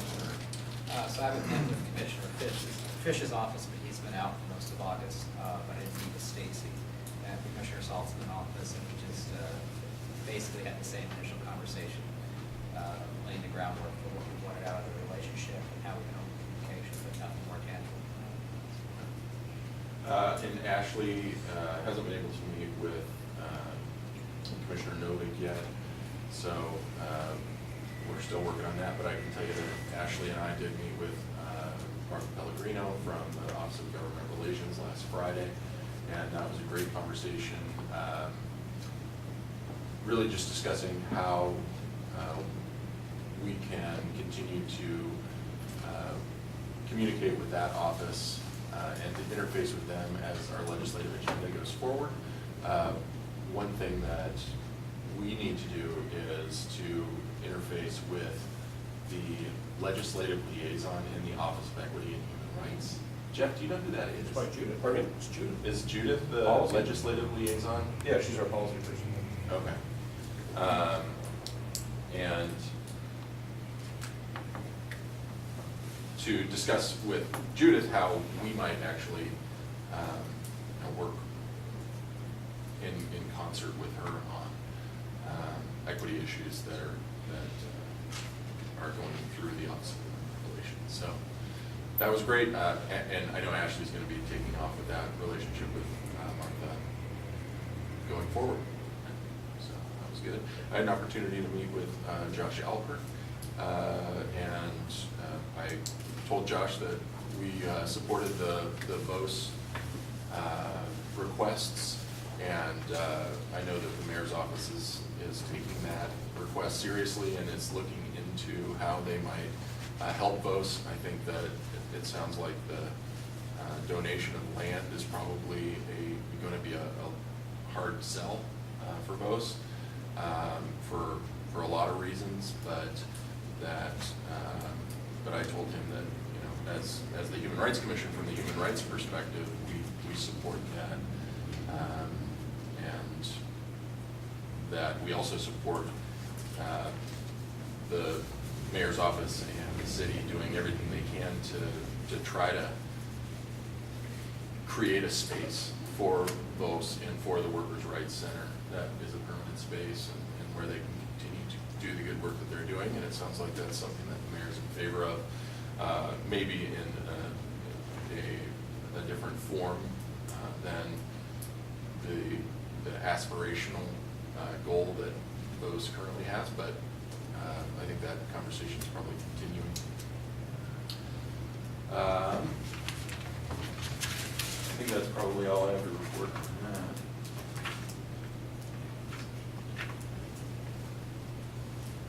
What's the HRTF been up to? So I had printed out to bring copies for everyone to look at, but we did have a meeting, and we want to submit this week a statement. I sent this around last night for everybody. So the inclusionary zoning bill that was not successful this last session is supposed to have a work group, and the Connecting Communities of Oregon has asked that partners, part of that coalition, members of that coalition, send a message to Speaker Kotek this week to urge her to A, convene the work group, and B, to see that advocacy, equity advocates are a part of that work group, are duly represented on it. So, anyway, I printed this out and had it all in a nice folder and everything, and then left it on my couch. So, but I can read it to you, and I did send it yesterday, or this morning. Can you So send it just- to me too, please? Yeah. Thanks. It says, Dear Speaker Kotek, Oregon can no longer afford to prevent our communities from using mandatory inclusionary zoning as a tool to promote inclusive housing. We are writing to urge you to convene a work group on HB 2890, the bill to repeal ORS 197.309, which is as an aside, that's the section of the Oregon revised statutes that says no city can adopt an inclusionary zoning ordinance. Okay. This issue is a priority to the Portland Human Rights Commission and is a necessary step to achieving equity in housing. Because this issue is so important to our communities, we believe that at least 3 seats at the table must be reserved for community-based organizations who have been organizing around this issue. We would welcome a conversation about who would best occupy those seats. Sincerely, the Portland Human Rights Commission. So that, as a task force, we're bringing that forward as a statement to come from the Portland Human Rights Commission. So, that's my motion. Your motion? My motion. Oh, boy. Well, it's the human rights, it's the Housing Rights Task Force. That's what it is. So, are you working with anybody in the city to like try to work together to advocate for this work group, or? I'm just wondering, because one thing that we've talked a little bit about in the last year is trying to form coalitions with the city and things like that. I'm just wondering if that's something that we've looked into at all with this, to try to join with anybody to encourage this to bring, put more teeth into the effort. So, I haven't, and the city had been, during the session, they had not adopted inclusionary zoning as one of their issues. So, as a coalition, the Connecting Communities of Oregon, there are relationships with the city there. I've not personally been the one, cultivating those, but the coalition as a whole, yes, has been. But this was an effort to say to Speaker Kotek, we want this to happen, and we want to make sure that it's adequately populated by people who share our view of these issues. So has the coalition asked for letters from other organizations? All the coalition members have been asked. Okay. Is there, if we wanted to go talk to Martha in the government relations office and say, would you want to join us in this effort? Would that be something that you'd be willing to do? Or is there time to do it? Yeah, the goal was to get these statements out this week. So, I can either, the Housing Rights Task Force could issue a statement. If the commission wouldn't about it, then pursue other avenues, or have the task force pursue other avenues. But the ask right now is that the statement go out this week. Just to encourage the work group to form. Right.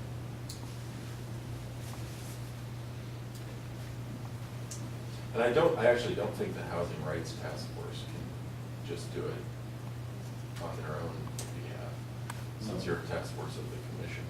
True, I believe we should say this before. Right. Task force and community division say this before, without going to the full commission. Yeah. Well, we've authorized you to do that before, usually. But,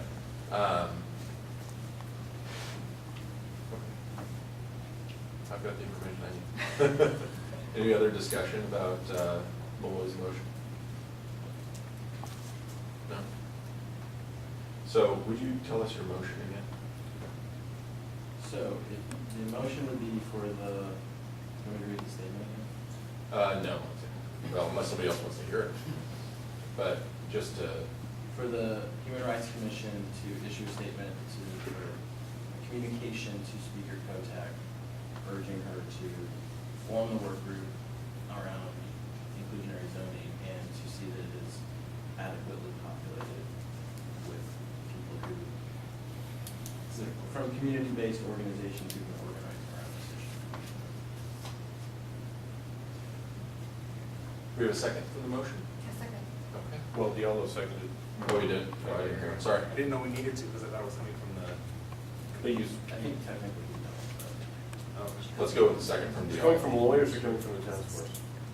It's coming from the task force. but task force. So, any further discussion on this? Okay. All in favor of Malloy's motion on the Human Rights Commission issuing the statement? Show of hands and an aye. Aye. All opposed? Abstentions? Damon, did you vote? Yes. Did you vote aye? Yeah, sure. Aye. With conviction. So the motion carries. I would just say in the future, I think that we're trying to, as we're trying to build coalitions with everybody, that it would be great to try to, talk to the rest of the bureaus, or any other bureau in the city that is working on similar issues, to try to coordinate with them so that we can do joint statements if possible. I think Because that's, I think that that's would been the major critique of the commission from before, is that instead of just,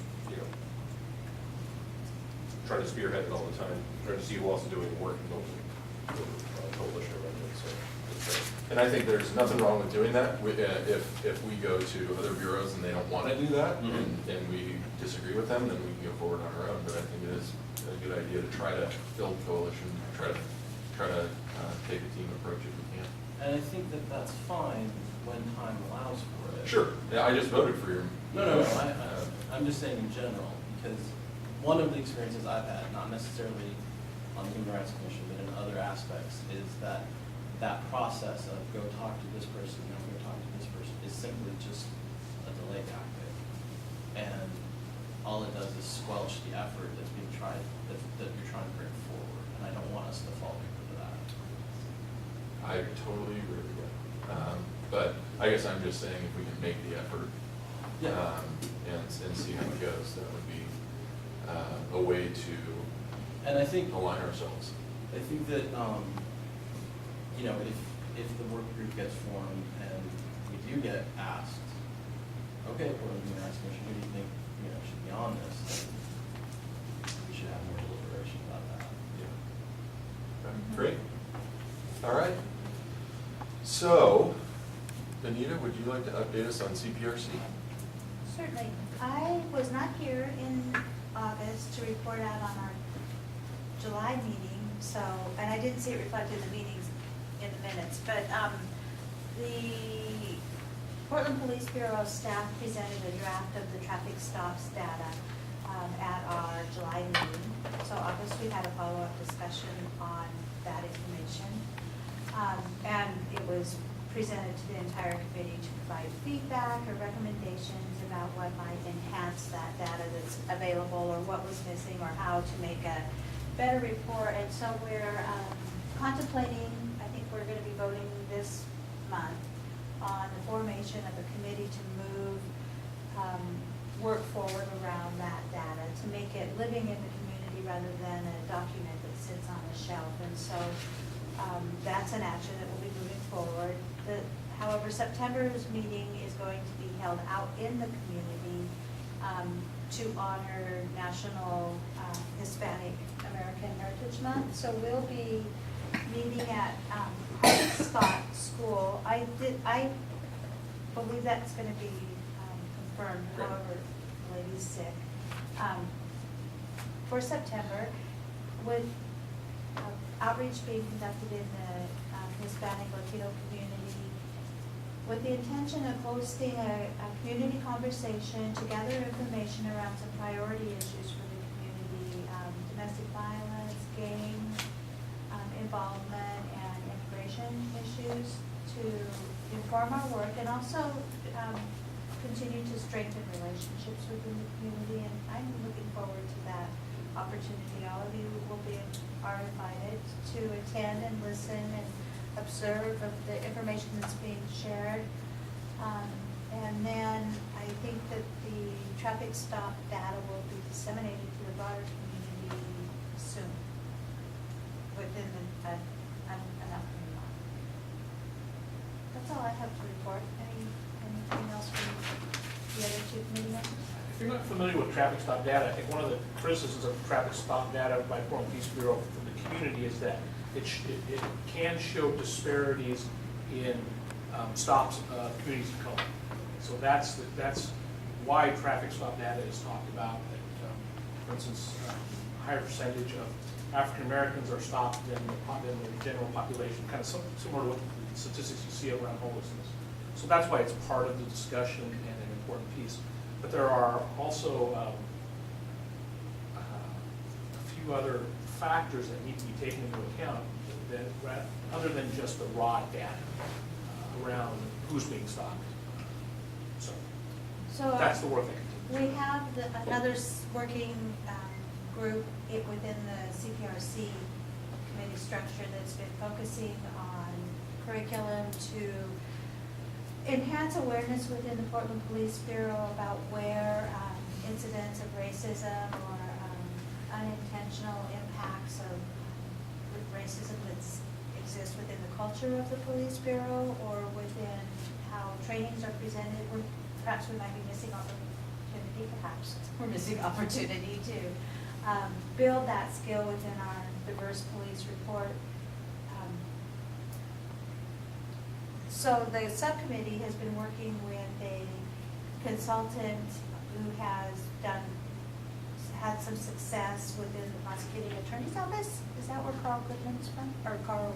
Multnomah County Department of Community Justice. Yes. In the subcommittee that Donita referred to, some of you are aware of that because some of us have presented on that broader training, and we might need to do some of that again for some of the new community members. And Chad Stover from the mayor's office has been attending those meetings as well. But this other committee that Donita's talking about would be a sister committee to that committee that would essentially look at data, kind of take some of the recommendations that have come from another similar implementation at the county and their Department of Community Justice, and we can take a look at that and see how they can be implemented at Portland Police Bureau.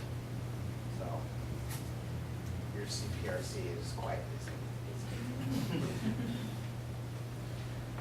So do you guys have anything coming up events-wise for the Police Bureau, for trainings, things like that we should keep on the radar?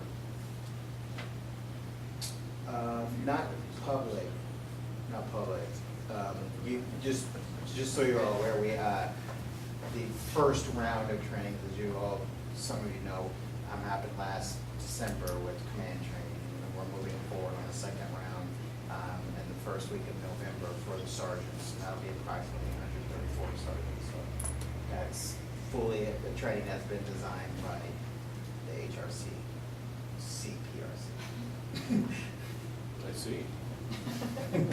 So then that's probably good information for commissioners to know if you ever are talking to folks about work being done at the Bureau that we're heavily involved in activity training, and that's at the sergeant's level now coming up this fall. I'm trying to get my head around the two subcommittees. It sounds like they're both addressing training, and the second one is addressing training around, that's supported by the stop data. Is that true? one of the subcommittees is essentially managing this equity initiative in the Bureau and this training that's been created by the HRC. The second one will be a sister committee to look at data information and to use information that have been presented from Carl Goodman, who used to work at Multnomah County Department of Community Justice, to figure out a plan of how to implement Strategies. other strategies within the Bureau. It's to create more capacity because this committee on its own can't do it on its own. So there's other sister subcommittee, the other members of the CPRC, and if interest from other members of the HRC and other community members. So that second committee is not necessarily using this training as a strategy? Okay. Correct. We'll be identifying strategies, but I just wanted to share with this group, I had the privilege of attending a Carl Goodman presentation about the type of training and the work that he has, and the success that he's built within his approach. And that was the first time I had actually been in the room with a number of the subcommittee members, and the number of people who are engaged in this work was amazed. I was amazed by that. I had no idea that we have really this other level of work that's occurring for the HRC that you really don't see a lot about, but really has a tremendous impact in equity in our city. And to Alan's earlier note, Chad from the mayor's office and when he can, Brody as well, both policy advisors to the mayor have been a part of these groups in terms of a broader conversation to see how this broader inequity initiative can align with the mayor's priorities. One more quick question. Can We're you- ahead of schedule, Tate. Oh, okay, well, this might be helpful to CDC, and we might be able to help you. I'm curious about the outreach that you guys are looking at, how that's gonna play out for your meeting. For the September meeting? Well, we're maximizing relationships that already exist. We have Maria Lisa Johnson on our committee, who was a past executive director within the Latino community. My relationships with the Diversity and Civic Leadership program through the city of Portland and working with East Portland, the Living College. Just through our existing relationships, there's a strong influence within the Hispanic Latino community. And we're focusing in the Colleague area because there's a large population there, and then there's also interesting work occurring there. And effective organizing that's occurred within the Latino community already, within the Harvey Scott School. So we should be pretty soon making the list that we developed for the roundtable available as possible, and as those contacts are available and with permission. But there's probably a handful that could be relevant to you. That's a good point, and we should distribute all of these opportunities to as big as a list as we can create.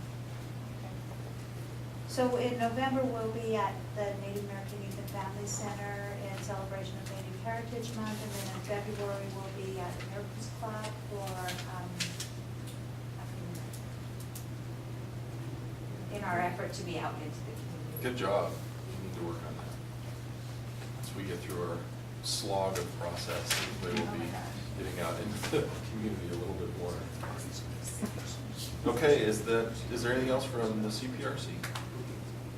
Okay. I will give a quick update about the Human Trafficking Task Force. One of our long-term projects is the mapping project, where we're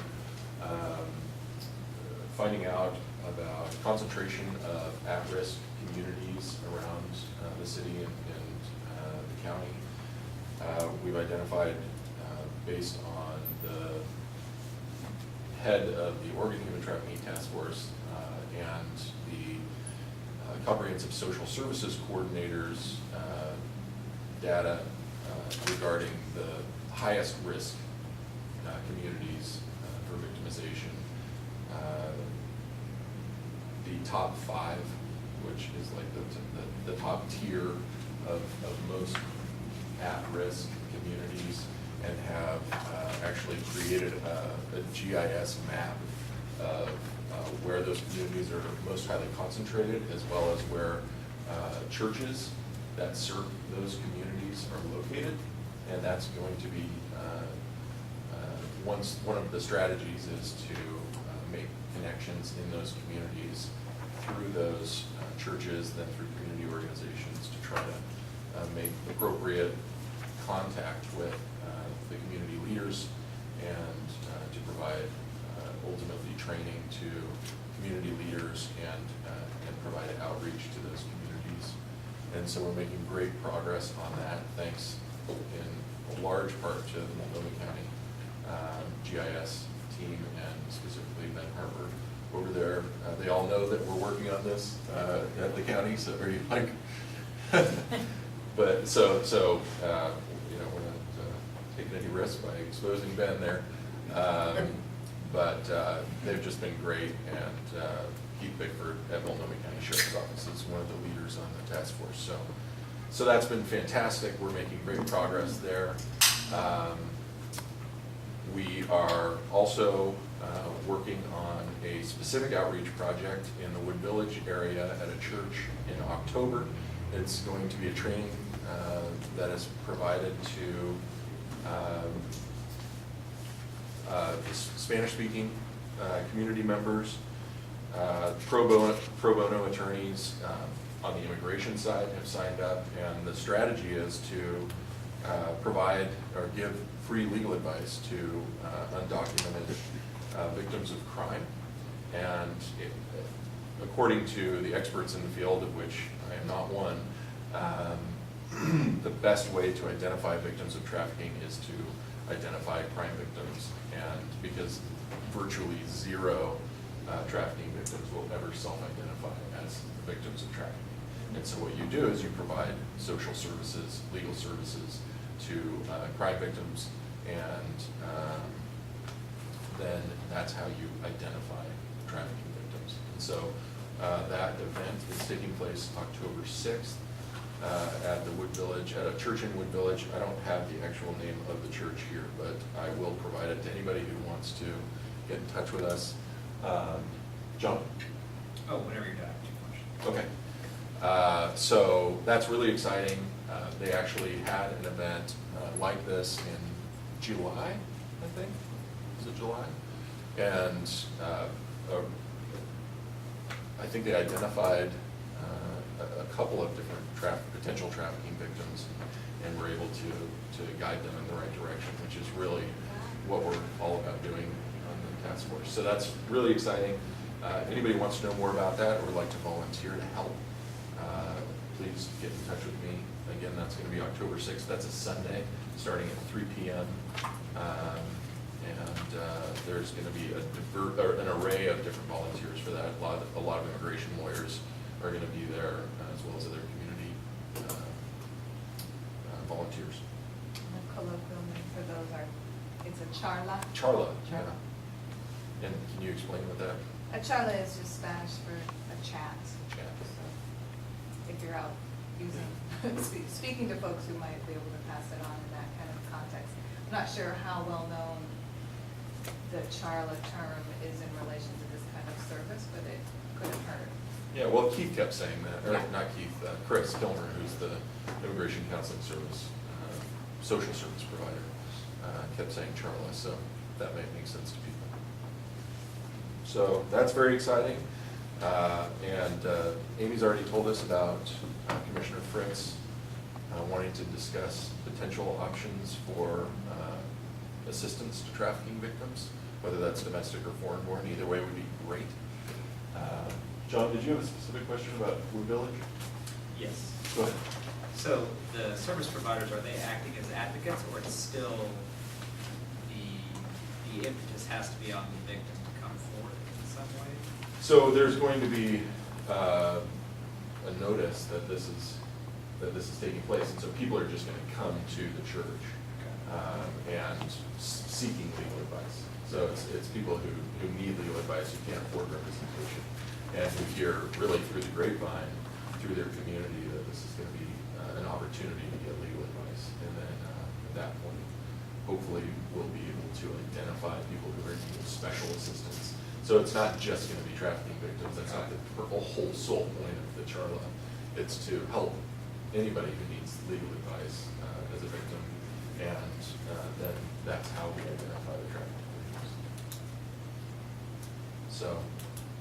So that's very exciting, and then we've got some, I spoke to Martha Pellegrino when Ashley and I met with her, and it sounds like there are some real opportunities for partnership with the city on trafficking legislation. Maybe not necessarily in the short session coming up in February, because it's like, what, 5 days? But, not really, but potentially building coalition for the next regular session. You wanted to share real quick that we had a concept for a potential bill? How about, do you want to talk about that, Amy? Which one? Yeah, we had Wait a few. few. The but- tuition? For some. That, we might have mentioned that already, forgive me if not, but I went to a sexual assault task force meeting at the Capitol many months ago, where the college support subcommittee made the suggestion to me that this committee might be interested in working on a bill that would waive tuition for survivors. So we've been floating it around. Another bill idea has come up, which I thought we were finding more viable at the moment, but it's escaping me right now. There were two. There was the first time offender. Right. For Johns who utilize minors for sexual services. And that actually, I believe, is not a first-time felony. It's a misdemeanor. And I so- thought that passed. Did it pass? I thought that is now a felony. Okay, well- Very recently, as of August. I think there was a caveat to Okay. that, but that was one that we were looking at, and the other one was record expungement, criminal record expungement for trafficking victims. A lot of trafficking victims are in the sex trade, and they have prostitution raps, and it's hard to obviously shake those things, and so if you are identified as a victim of trafficking, then there's record expungement possibilities, and that's happened in a number of states already. So that's another one that we might be looking at, and again, Ashley did a great job connecting with Martha, and hopefully that will be a potential partnership.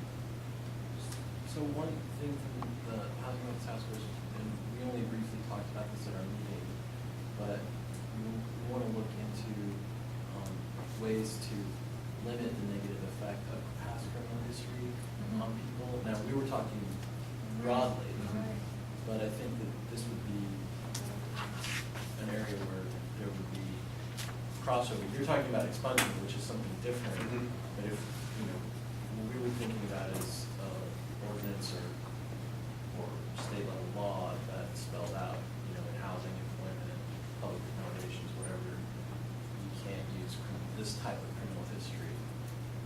So trafficking, victim of trafficking would be something we want to make sure is included. Definitely. In that. Yeah, and that's important work. Because The disparate impact Right. on minority applicants for jobs and housing is just insane. And it wouldn't, the concept we were working on wouldn't change the criminal record of the person, but it would limit the ability of employers, landlords, et cetera, to use that against somebody. Yep. And I think that's something that, I think maybe even the city is considering starting a program like that to limit the ability to use criminal history as a job prerequisite. So, okay. That's all we have for our committee liaison updates, unless I've missed anybody. Anybody? Policy committee? Ashley's not here. She can tell you about Martha Pellegrino. So I have a question for executive committee. I know you guys have been working on a response, or maybe you've given one response to the woman who came to ask for a presentation around Fountain DAPA. I spoke to her. So what's the update with that? She's waiting, she wanted to wait to find out about the community events that were gonna take place in the fall, because she was interested in participating in those. And I told her that we were still in the planning process for those, and that I would get back to her when, we just emailed like last week. Okay. So you mean the I'm on top CPC of it. ones? Because that, when I got back to her originally, after you handed her off to me, I said that was when we were gonna have the numerous events, and she said she wanted to be a part of one of those potentially, or just wanted to see how that shakes out. Okay. And so I got back to her, I said, that's not gonna happen, but this is where it's looking more like we're gonna go with that, and she said she just wanted to wait and find out what's going on with that before we. Okay, so she was offered an option to present to us as her original request? Or, I'm just not clear. I asked her what she was interested in, whether she was interested in coming to an HRC meeting and speaking in this conference room, or whether she wanted to do something more in the community, and she said that she would prefer to do something in the Okay, community. gotcha. Yeah. So, we literally emailed last week about it, and she actually hadn't got back to me for 2 months or something. Sure. Okay, we have probably some public comment, although a few people maybe got tired of listening to me talk and left. Jeff, can you? Yeah, first up is Regina Hannon from Copwatch. Okay. Regina, could you please come on up to the table? Jeff, how many do we have? Let me see how many folks are here. Michael Withy? Gone, okay. So Charles Johnson just added his name. Art is gone, Gina, JJ, is JJ here still?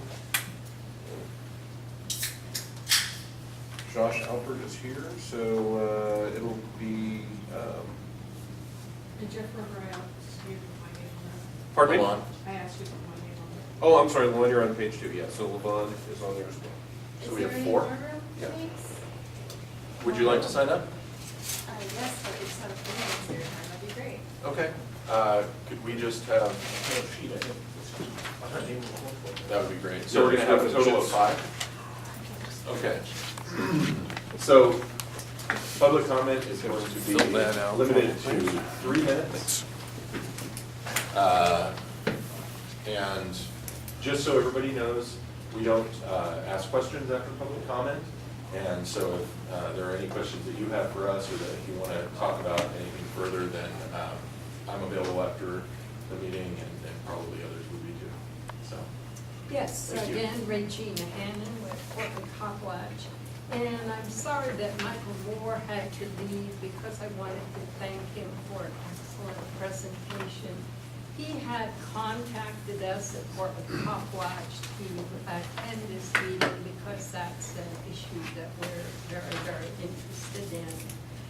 I first of all wanted to commend you and thank you for the op-ed that appeared in the Portland Tribune about the issue of equating homelessness with lawlessness. It was an excellent column, and I think it said an awful lot about the issue, which has really concerned us. As we all have heard over and over about the unfortunate man who was hit in the head with a skateboard, that has seemed to have been equated with homelessness, again, an issue that you dealt with in your column. And what we have said time and again when we are told this over and over again, that that was a crime. There are laws regarding that kind of issue. If the person who did this is arrested, and then the justice system should deal with that. So rather than tarring every homeless person with the term lawlessness, then I think that's the better way to deal with it. I, both as an individual and as part of Portland Copwatch, have spent some time around Chapman Square recently, and I have really been appalled at how the homeless are being treated there. just a couple of examples. Several weeks ago, when we were over there, the city was putting on the sprinklers at least 5 times a day over there, where people were, this was their home. But, you know, that sprinklers went on anyway, regardless of how many people were there. The park rangers were coming around and giving false, misleading information to people, saying that if you're even in Chapman Square with a blanket or a sleeping bag or carrying it, that you can't do this, which is not correct. And it took a supervisor to come over and indicate that this was miscommunication.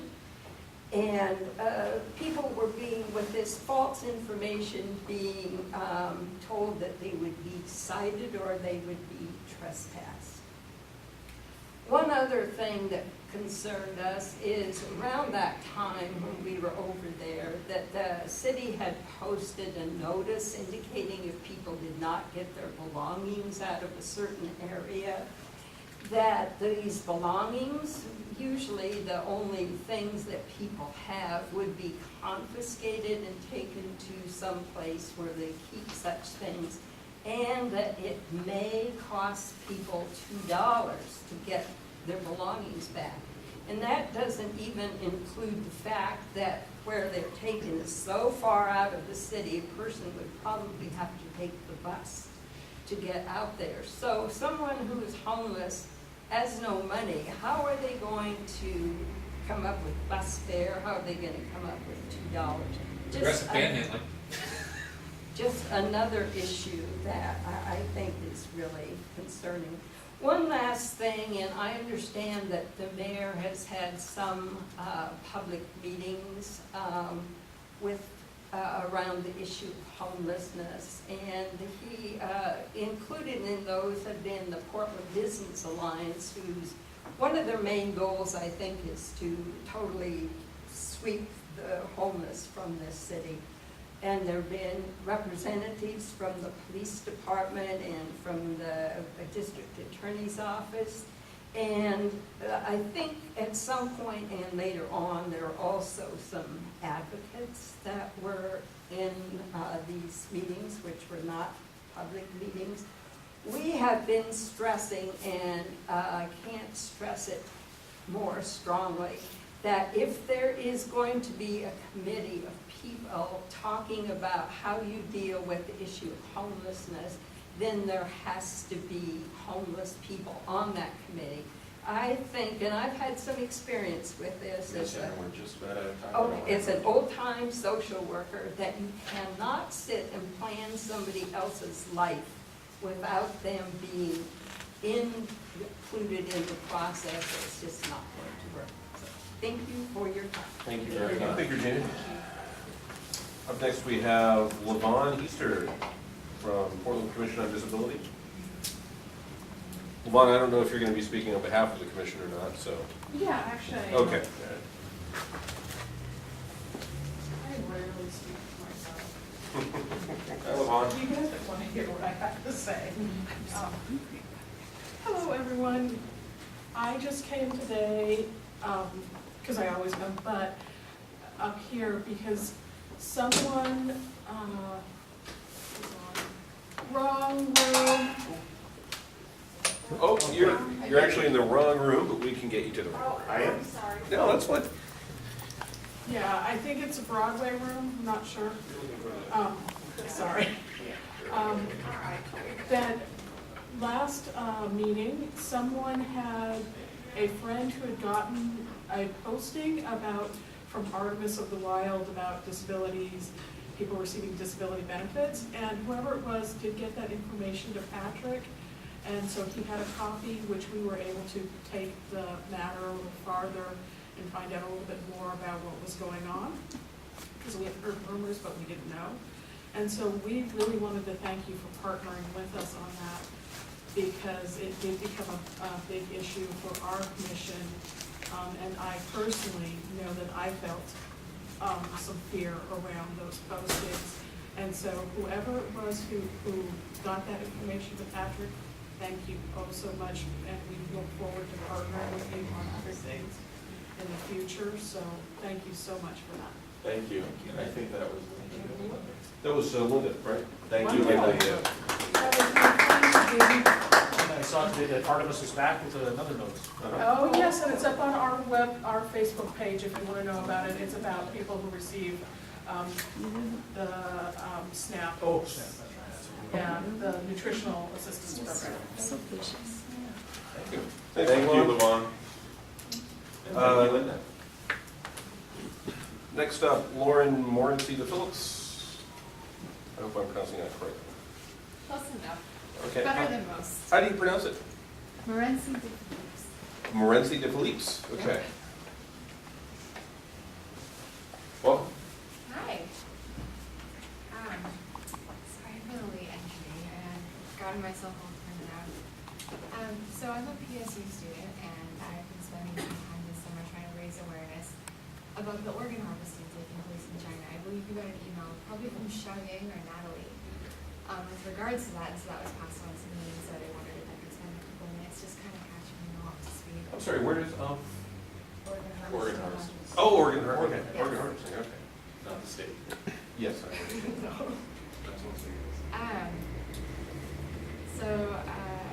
Recently, Congressman and woman posted Resolution 281 on the floor, which actually condemns the live organ harvesting taking place in China. In 1999, the spiritual discipline of Falun Gong, which I believe we both heard a little bit about, practices virtues, characteristics, truthfulness, compassion, forbearance, and there's 5 exercises for maintaining physical health, was outlawed by the Chinese Communist Party. Due to its overwhelming popularity, they saw it as a threat to the regime. They set up forced labor camps in the 610 office. So 610 office is kind of equivalent to our police on the ground. And so they carry out this persecution. People are snatched off the streets. There's no trial. They're just imprisoned in forced labor camps where they're tortured. A variety of methods. One woman here actually gave a little bit about her experience here in Portland. She spent 4 years of her life in these camps and was kept in cages and shocked. She knitted sweaters. Chopsticks are very common. So they undergo not only brutal torture, but every month they have a tissue and blood sample taken. And there's been thousands of credible accounts of these people just going missing in the camps. In 2006, the ex-wife of the surgeon stepped forward and said she had seen her husband, ex-husband obviously, 3,600 corneas from practitioners. If they die in the camps, all the family receives is the ashes. So there's no way to verify if an organ had been removed. So her coming forward was a huge eyewitness, because most of the time it had just been practitioners sharing their experiences, or even just people who have been in the camps talking about what they had seen. Not only the brutal treatment, but then just the absence after the tissue and blood sample. China actually advertises that in 1 to 3 weeks it can get anyone in the world an organ match, which is unheard of. I'm not a medical specialist, but I do know the odds of being able to retrieve an organ match short of time for any sort of match. So this resolution actually condemns organ harvesting. Persecution's been going on for 14 years against practitioners. It kind of mounted speed in 1998 when the census showed the overwhelming popularity of the practice. In 1999 was declared persecution itself. So we're actually trying to not only spread awareness about what's taking place, but encourage people to contact their representatives. Once the meeting's closed, I do have forms if you wish to write your representative. We've been dropping it off at offices. But really, I think just as a student, and spending my summer trying to go door to door and talk to people about it. And the number of people that don't know is actually really staggering and really disturbing. And a lot of people feel like it's not connected, but I feel like in a way, China can kind of be like the air. It's everywhere. I mean, things that we have on, things that we're using, pens, pencils, they come from China. And so many people are absolutely ignorant, not by choice, but just by circumstance, to what's taking place. This is the persecution of over 100 million people, making it one of the largest genocides on the planet. We have doctors that perform these transplants that are trained in our hospitals over here. We have people from all 50 states, 50 plus states, going and receiving organs. So I mean, I think it concerns us very much. Additionally, there's a lot of evidence that the bodies from these people that aren't claimed, because many don't give names for fear of their friends and families getting harassed, which happens. There's also for those who helped them escape into asylum, often here in the U.S., that many of these bodies are actually making the body worlds exhibit. That tours all over the U.S., and so we're actually paying in part for a lot of this to happen. I think it's incredibly disturbing, and I actually am constantly trying to tell my professors in classrooms about this, and I have to bring a resource sheet because so few people believe it's possible that something like this can happen.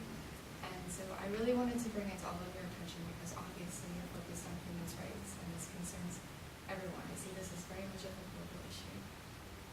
So in the future, I think that we could actually work together and build a lot of coalitions in our relationship to help raise awareness about this. And I just kind of wanted to bring it to everyone's attention so people, more people that know. If we have to start at grassroots and build momentum, that's what we're doing. Because our government really hasn't stepped up and done a lot. And so Resolution 281, I think, is very, very important. And if there's any way you can lend support to that as individuals or as a commission, I think that that would just be huge, because it condemns the actual purpose of harvesting organs from prisoners of consciousness against their will, which is huge, because we have not done that yet as a country. Thank you very much.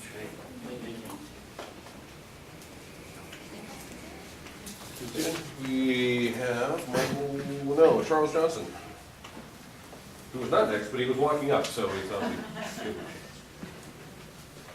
Welcome. Thank you. My name is Charles Johnson. I work with Michael Moore and the Sisters of the Road, homeless bill of rights people, and we're very pleased to have Regina Hammond come up here and speak so eloquently about what might be the troubling decision of our mayor to be a little junior Giuliani and think that a verbal war on lawlessness will improve the quality of life in Portland. I think the Human Rights Committee should, that piece that ran in the Portland Tribune is on your website was a very good response to the mayor's unfortunate remarks. And I hope that the Human Rights Commission will continue to talk about poverty and the disproportionate effect of poverty on other recognized minorities. Even just earlier today, when coming here, I noticed that we're having more diversification than I would expect. When I walk down 12th Avenue, there are new homeless people of color there, and very little service capacity over there to help those people transition back to more mainstream life that they probably want. So it is an issue for this commission when you look at the fact that people of color are such a small part of the population here, even in the city of Oregon, yet they suffer disproportionately when the police go around and confiscate people's belongings, disturb people, and wake them up. So I hope that the Human Rights Commission will continue to engage in reminding the people in power, whether it's the Portland Business Alliance or the city government, that these are still people. It doesn't matter whether we call them citizens or what, that have human rights, rights hopefully to shelter and health care. There's just no way to get around the fact that to be the moral good society we'd like to think we are, we have to find a way of providing basic shelter and hygiene to these people. Whether it's manipulating strings at the federal government level or being more honest with our citizens about prioritizing expenses within the city. If we have 1,700 people, to take one of the numbers that floats around, that are going to be sleeping curbside, hidden in a city park, because the way we run TPI, where the showers stop at 2 o'clock in the afternoon, or the fact that there really is no city directly managed shelter service. For whatever reason, we've been convinced that people get run to be elected to a government that can't fix things because the city can't directly address homelessness. They have to partner with Central City Concern, and they have to partner with transition projects. And perhaps you can be a voice that critically addresses the effectiveness of that. if the operation of Central City Concern, the operation of TPI is effectively having diminished capacity while the number of homeless people is growing, both the city government and the people that run those quasi-nonprofit groups are betraying the human rights of the people that live here in the city of Portland and Multnomah County. Just about out of time, Mr. Johnson. That was my final remark. Okay, thank you very much. Thank you. Next we have Josh Uppert in the mayor's office.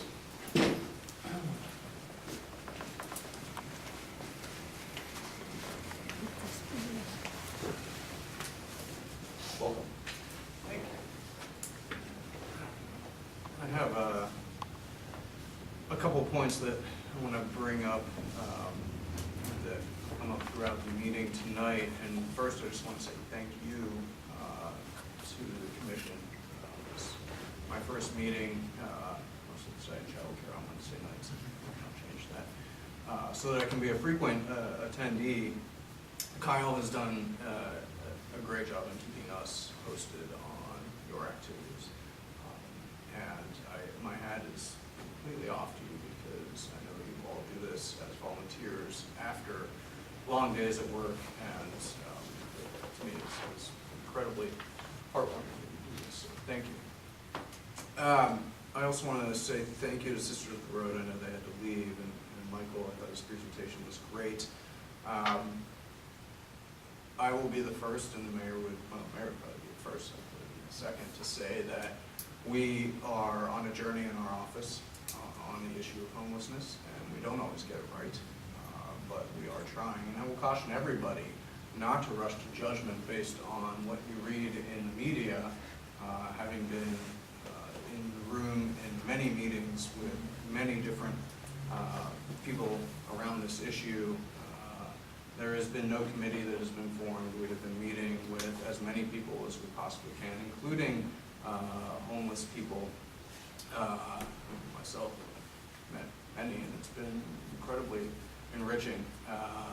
We are working closer with the county and with Commissioner Saltzman and other partners to really take a more robust approach on how we can provide solutions.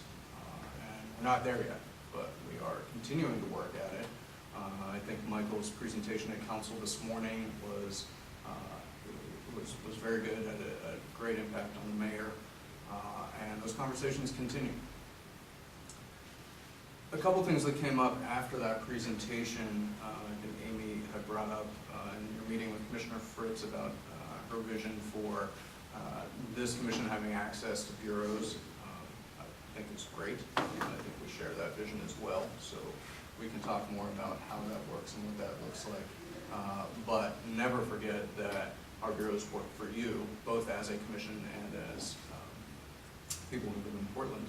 And if we can facilitate that, by all means, we will. We should have access to the information that we need to perform your work here.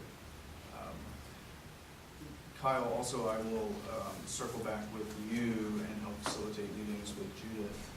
She and Chad and I meet every other week, and it'd be great actually to have you come to the next one and we'll start talking more about legislative agendas. And then finally, Malloy, the mayor has asked Bureau of Planning Sustainability to write up a report on inclusionary zoning. So, and they're just now starting that work, and it should take maybe a month or so. But do know that work is going on at the city. We are looking at that, both as potential for our legislative agenda and to see what options we would have at the council level, excluding state change in law. So we're working on it. I think it's an issue that's timely, and I'm glad you guys are taking it up as well. Thank you, guys. Thank you. Thanks, Josh. Anything for the good of the order? Any announcements? Anything we should know about? Food was provided by Montiel Cocina, which is part of the Micro Mercantes initiative of Hacienda CBC. Thank you. Anyone else? Anything we need to be aware of coming up? We need to be in attendance for?